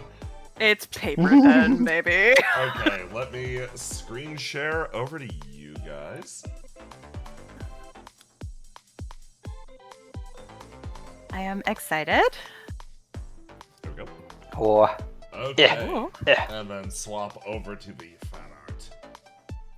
Yeah. There we go. Oh, Okay. lovely. So, from the top, from BH Behemoth, Oh, Marriage.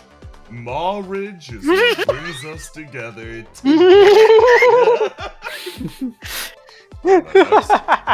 That dream within a dream. Oi! So you want to be the one to talk now? What are you saying? You want to be the new boss? Now is not the time. It's never the time. We'll talk about this in the car. Next up, from BH Behemoth, Sunripper, let the other guy go. We don't need him.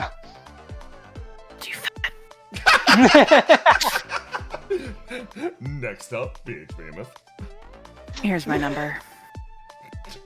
It's honestly cute that you think I don't already have it. You think I'm cute? Maybe. From BH Behemoth. Chuck, you were left at the altar? Harsh. Twice now. Oh god, that was such a dynamite drop. Yeah. Girl. Next up, from BH Behemoth.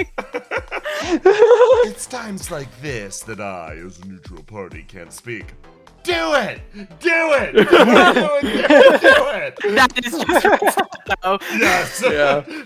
Dog pile! Dog pile! Oh, and then from every Zig. Marriage didn't work out. Oh, it was so brutal. Yvonne Gorling. Another timeline. So where sorry. Ben screws Ben up screws the up the deprogramming.